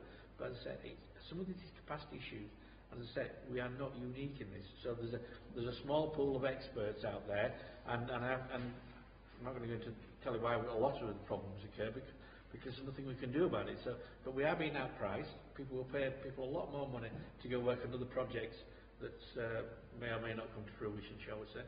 So there is this problem of capacity, as I said. So we are going to look at what we're going to do this year, have a proper think what we can do realistically. And if there's no point saying we're going to do this, and then come back next year and say, well, we didn't do it because. So we have a realistic expectation of what we can do this year, and we are looking into the market, as I said, to get more people in. We have got some, not enough, but we have got some extra capacity within that, and we will, where necessary, look to external bodies where we can commission them to do specific pieces of work, and that's the only way we're going to get through this. How are we going to be sat here next year talking about the capital plan being perfect? I'm being brutally honest with you, no, because I don't think there's enough. I don't think even if we got the people in there now where we are, the timescale to get them up and running is going to be really difficult. But we are doing everything we can to do that. And we say we're going to be trying to set a realistic plan for the coming year. But as I said, by having an ambitious capital plan, it's a bit of a double-edged sword. We want to do things, but we haven't got the people to do it. We're trying to find the people to do it. So it's not easy at the moment, but we are doing all we can. I can assure you, because We all want to do things, and it's just not easy, but we will find a way through it, hopefully. Thanks, Ray. Final question from Philip. Just 2 points quickly. One is that was that remarkably well at bringing down that variance on the revenue. I suspect some of that is still going to be achieved by non-recurring savings, which is always a problem because year to year you're not going to get that same benefit. The other question I have, which is a relatively small amount of capital here, but the Pioneer House issue is an example again of a contractor failing to be able to complete the works, and I'm just wondering how well one can anticipate the sort of financial resilience of these contractors when you go into such a piece of work.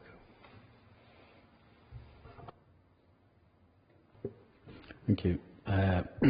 Yeah, on the first point, recurrent versus non-recurrent. I mean, at the end of the day, we have to manage, which is quite a complex budget in terms of the different drivers that impact on what the bottom line could be within available resources. So you set your budget based on a set of estimates, and you forecast accordingly. But we know, probably increasingly through successive years, certainly in recent times, that it's not just about identifying non-recurrent offsetting savings, it's also what's happening nationally as well in terms of government funding, because that's increasingly, what we're seeing is increasing levels of short-term or ad hoc funding, which is welcome, but I think one of the issues as we go forward in terms of the sector, lobbying any central government, whatever it happens to be, the government of the day, is looking for a sustainable long-term funding solution for local government to ensure financial sustainability, because that is the overriding issue facing that sector. Local Government Association and others have made that quite clear, and government are aware of that. They haven't got their head buried in the sand. They're acutely aware of the issues impacting on local government, but the extent to which we're going to have some longer term funding, which then enables us to plan ahead, I'm not convinced that anything's going to change in the next 1 or 2 years at least. So we're going to have to be prepared for these types of conversations at Scrutiny panel, where we're going to have to juggle ad hoc savings, unplanned savings, as well as planned in terms of the overall mix and the bottom line, as long as we hit the bottom line. On the other point around contractor failure,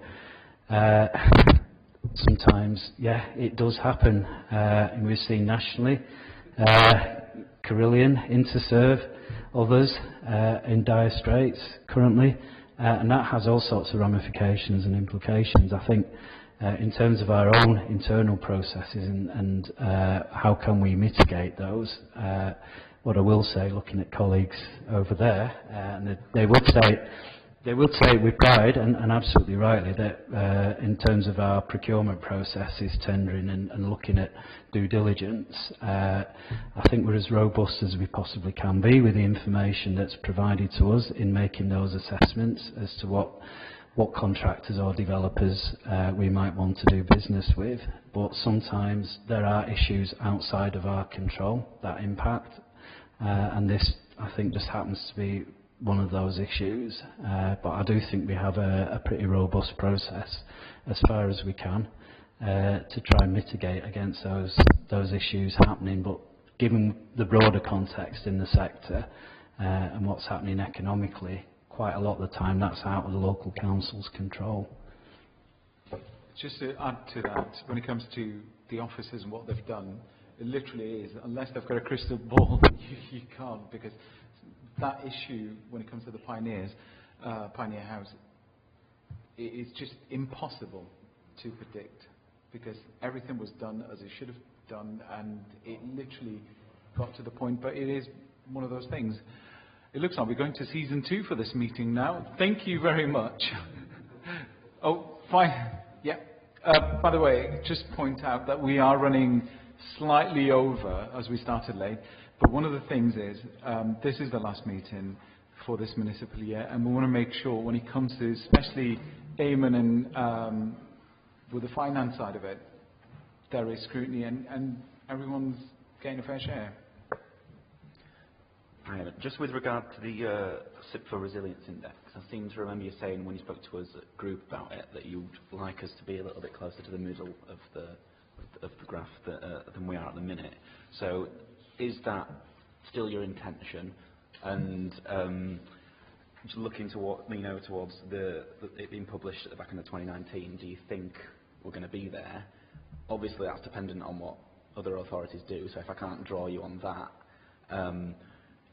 wherever we are, wherever we end up in the table, is there, in your value judgment, a level of reserves as a percentage of our budget that you, wherever we end up in that, you will think, I'm comfortable with that? And then just as a supplementary, with regard to the Dewsbury Riverside bid, when will we know whether that's been successful? Okay, thank you for those supplementary points. I think the reassurance from the table, as far as it goes, is that we're not an outlier. That we are in that cluster.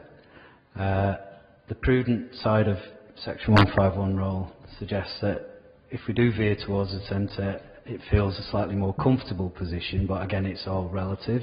I'd be more concerned if we were at either extreme for different reasons. It will get refreshed in light of the outturn information. That will be picked up nationally. SITFA will refresh this. I think they're still intending to publish this later in the year, so it will be available online at some point. But yeah, something around the centre.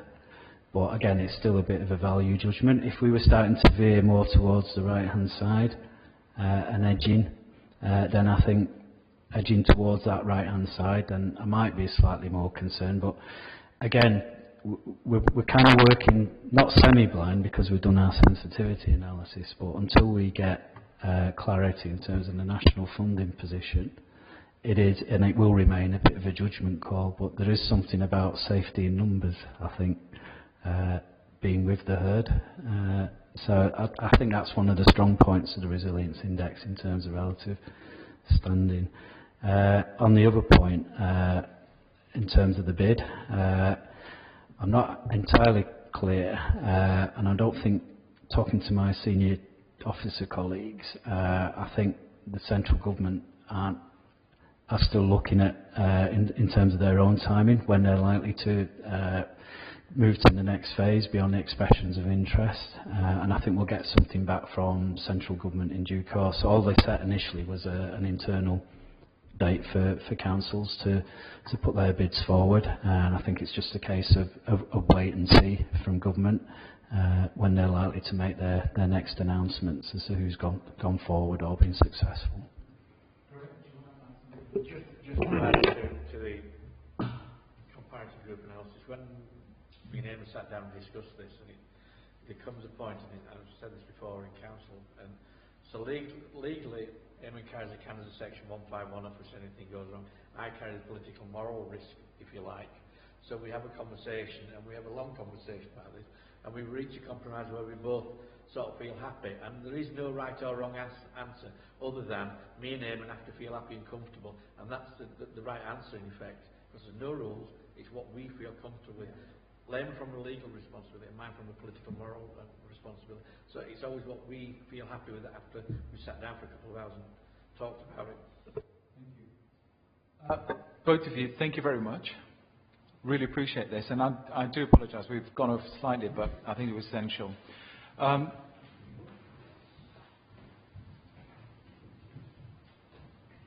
Jane, you've got 5 minutes. I'm only kidding. Right. Wait for while you two, three of you settle in.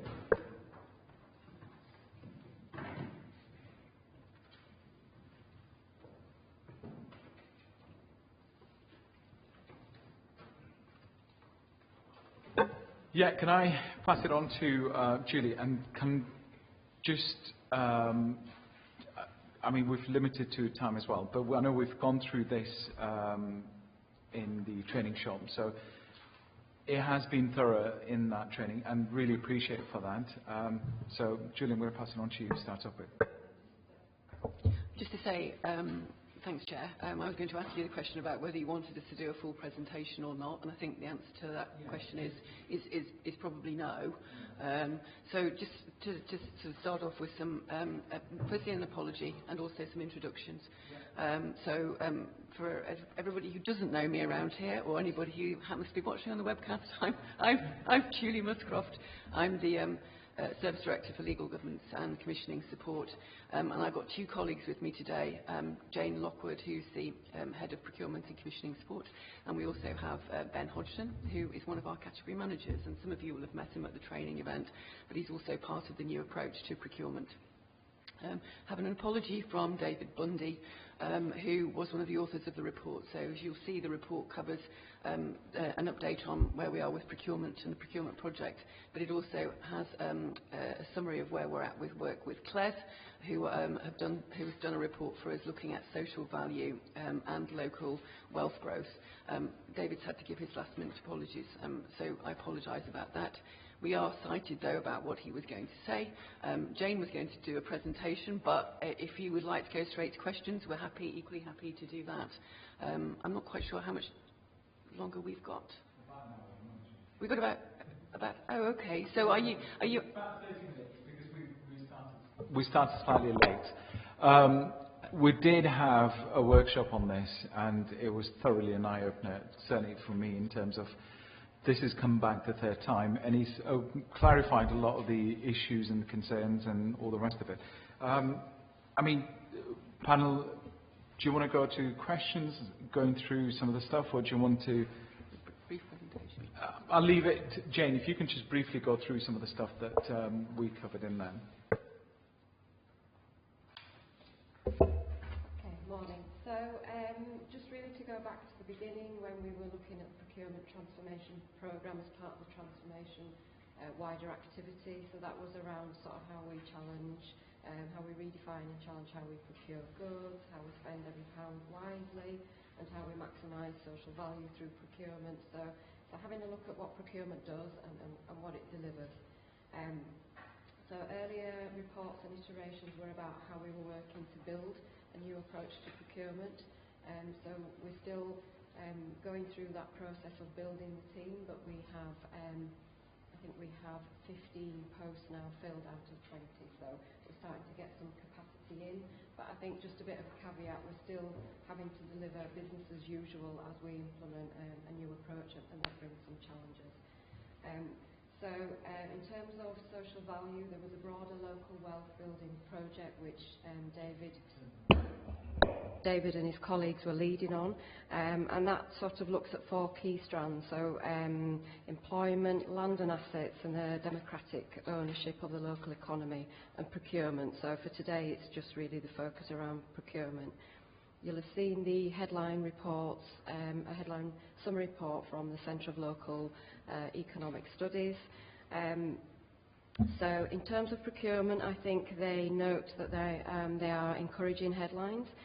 So in terms of local spend, we're at 44% in Kirklees. So I think you'll see at the bottom of the page the methodology that they've used. So they use a particular methodology that focuses on local spend in Kirklees area only. So how they apply their metric is if a business has an invoicing address with a Kirklees postcode, or if there is an organisation that has a depot in Huddersfield but a different financial address. So they take the top 300 suppliers and then they apply the methodology. So 44% of our top 300 suppliers, our spend is in Kirklees, 69% is in West Yorkshire, and 57% is with SMEs. So we have had sort of previous goes at trying to sort of gauge what our local spend is, using a slightly different but quite similar methodology, so not strictly like for like. So in previous years gone by, we have looked at spend across the whole of our third-party spend and taken quite a crude approach again in terms of a financial invoicing address. So we've seen a big leap from, if we look back at 16-17 financial year, we were reporting 28% in the Kirklees district only. And obviously, when we look at this report, it looks much more favourable. So what I asked Cles to do was just to do a little bit of a very quick, crude analysis across the whole supply chain.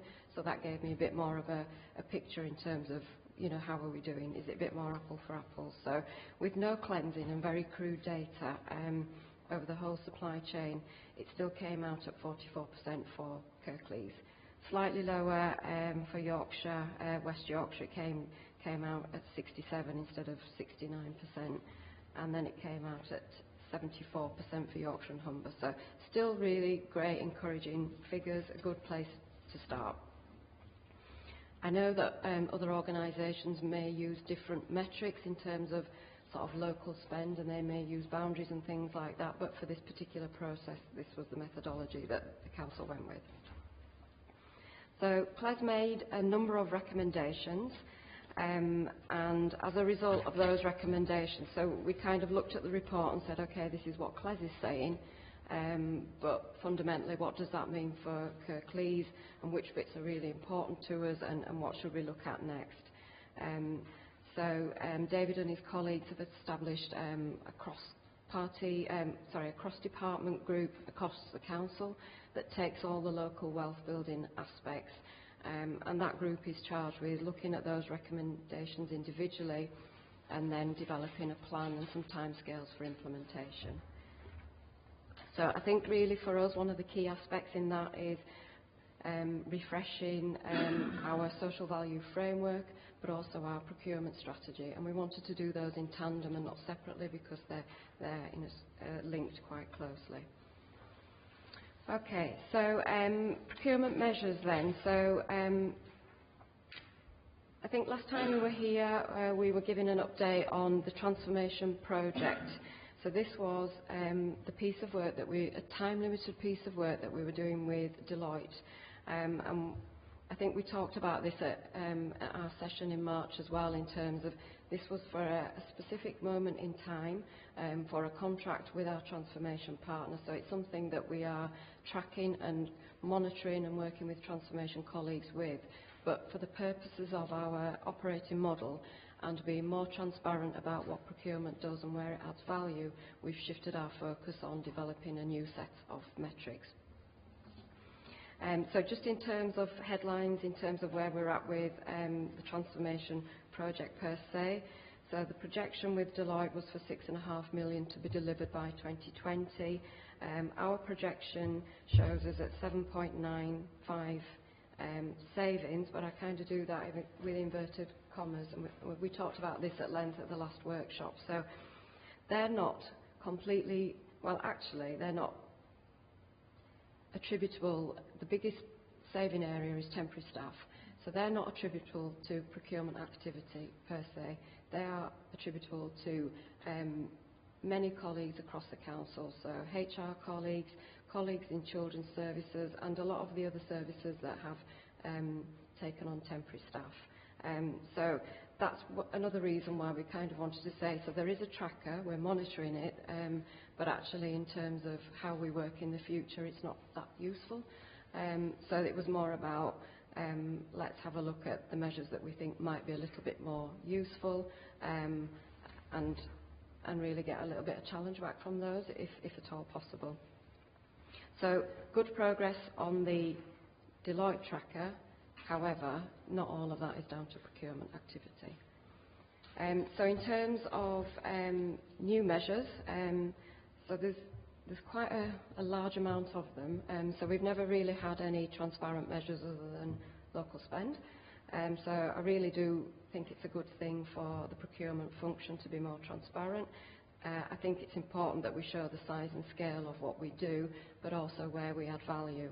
So that will be in line with cashable and non-cashable benefits. Not every procurement or contract will result in a saving, but I think we're quite confident to say that there should be an element of value through going through a tendering process and bringing a new contract in, and I think it's our role to tell the story around that.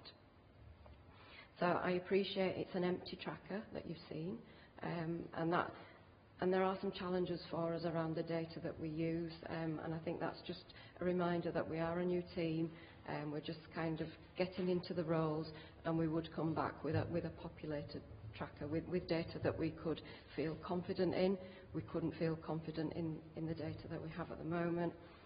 That's a strong interdependency for us. We're working with colleagues in intelligence and HD1 around that, but we have some very complex back office systems. So in terms of how we capture third-party spend, there are 12 separate systems that capture that, and we need some help and support around the data. So it's very difficult for colleagues like Ben to do his job when he can't see the baseline where he's starting at. So, and it's really important, the data, when we're looking at whole categories of spend and how we're spending.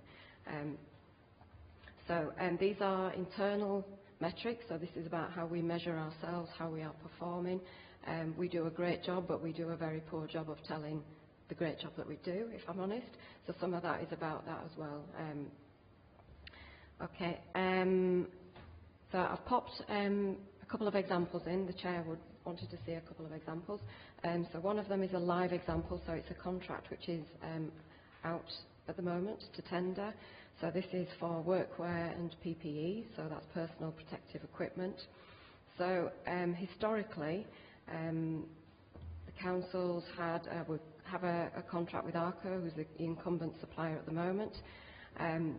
So it's been a devolved contract in so much as lots of different services across the council will have the requirement for workwear and PPE. We've had a catalogue. That catalogue's been an open catalogue, so that's invited probably some uncontrolled and rogue spending in that particular area. When we talked to our incumbent supplier, they also indicated actually we have quite a significant product range that we call off in comparison with others.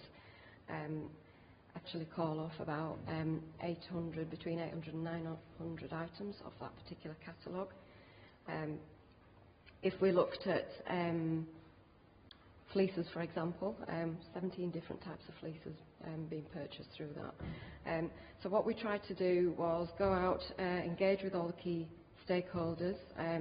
We went back out to the market, so we ran a soft market testing exercise where we talked to bidders and we asked for their help and feedback. I think we had around 60 organisations that attended. We had significant discussions with staff and trade unions as well, but what we tried to take it down to was actually what is the right kit for the right job, not just what somebody think that they might need or what colour do they prefer, that kind of thing. So there's been a really big piece of work around that. It's taken a couple of years to get to this stage, if I'm honest, but it really was needed. So we are anticipating a 10% over the life of the contract through the procurement activity and contract management. You'll see in the example that we are expecting some added benefits above and beyond financial savings. But I think I chose that one because it's quite a complex one, but yet it's something really quite straightforward and simple, but the complexity of the size and scale of the organisation and evolving different working practices and standards. So this was really like a high support, high challenge from procurement colleagues probably stepping outside of their role, but fundamentally to do the right thing and to deliver the right contract. Just want to mention perhaps another example, which was the mobile voice and data tender that was recently undertaken.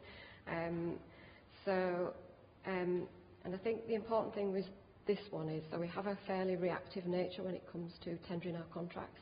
So we might think about them for a while, or colleagues from procurement might not be aware of them, and then we might rush them out, or there'll be a pressure to get them out really quickly. So we've noticed that where we take the time to do it properly, which we appreciate, we can't do that for everything. Sometimes compliance will supersede taking the right amount of time. But this was an occasion where we put an extension in to allow us the right time to work with the service, so the service could look at the need, but also so that we could look at the routes to market. With the mobile data as well, we had a councillor who contacted us and said they had some expertise in this particular area, and they offered to do a bit of an independent check and challenge about where we were at. So obviously we checked there was no conflict of interest, and IT colleagues met with them, and this particular activity we went for a national aggregation. It was quite de-risked for us because before we committed to the aggregation we got a sense of the minimum and maximum savings that we could achieve through that contract. So over a 2-year period that one is achieving a 65% saving, which is in the region of £470,000.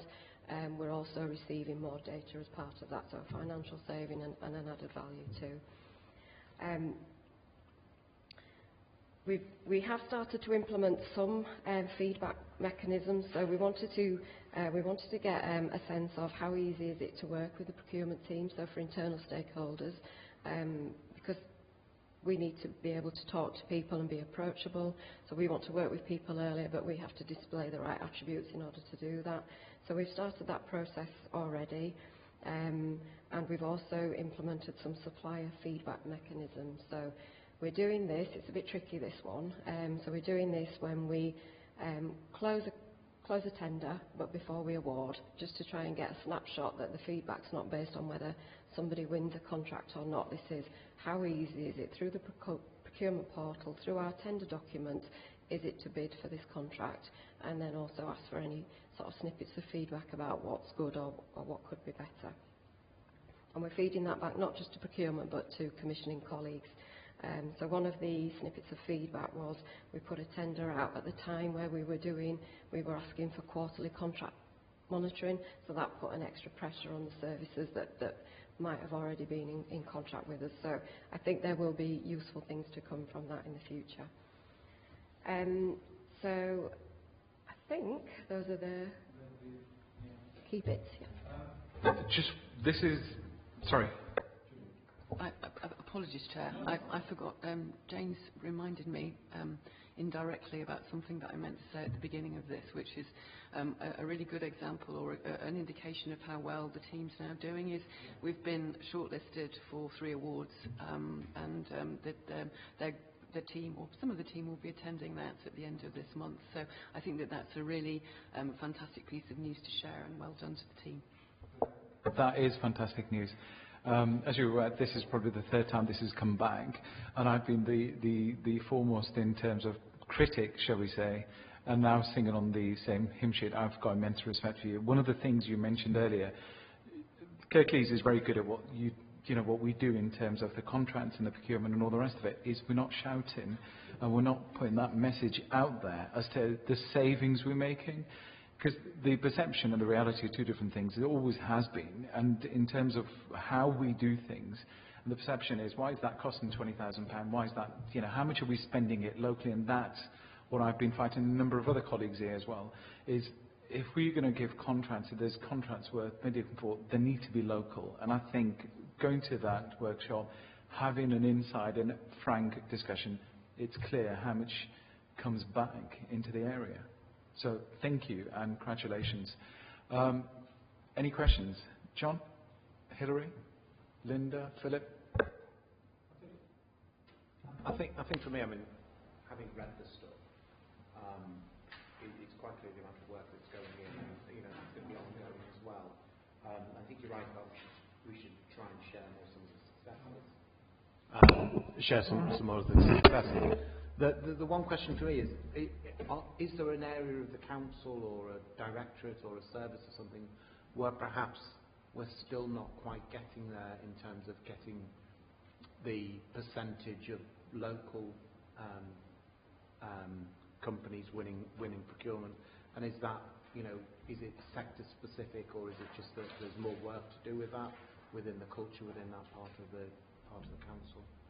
The answer may be no, I don't know, but it's just a question to ask, really. So I think the answer is we haven't quite got there yet, and we're looking at that currently. So the category managers are looking at their categories of spend, and that's one of the things that we will need to look at.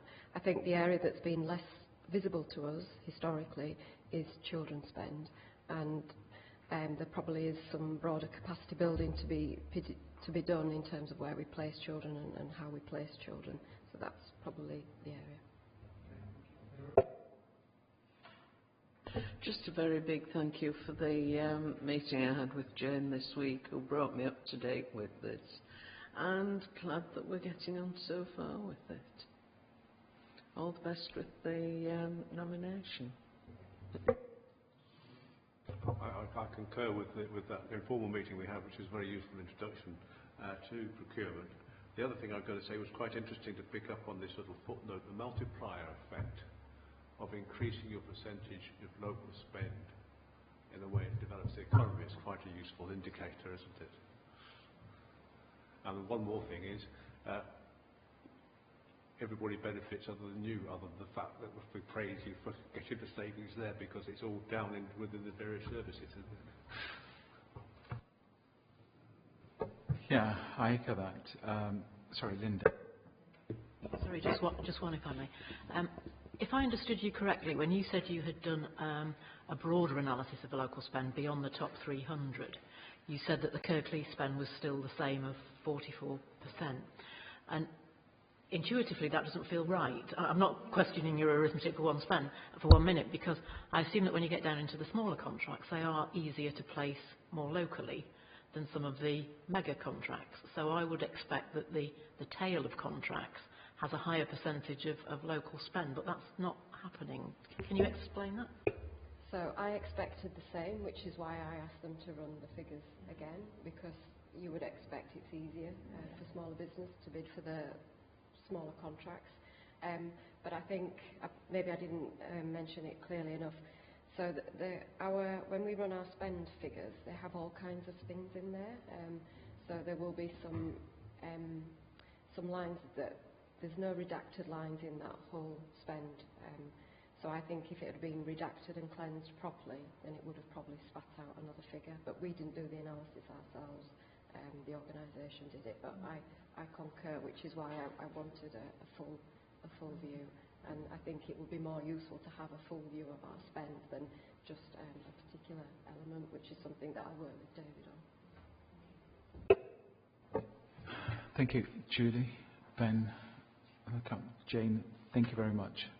Really appreciate it, and hopefully let's see if we continue the really good work and bring this back at some point in the next municipal year. Thank you. The final bit that we've got is a review on the work programme. All I've got to say on that one is you can see from what we've covered, it's sad we couldn't do the commercialisation training, which was done by the LGA, which is going to happen in the coming municipal year. Any details that you need to add or any subjects, if you can email to Sheila and she can take it across there. And as it's the last one for this municipal year, I wish you luck, whoever's standing, and see you all back again. Any final questions on the work programme? Thank you very much, and close the meeting.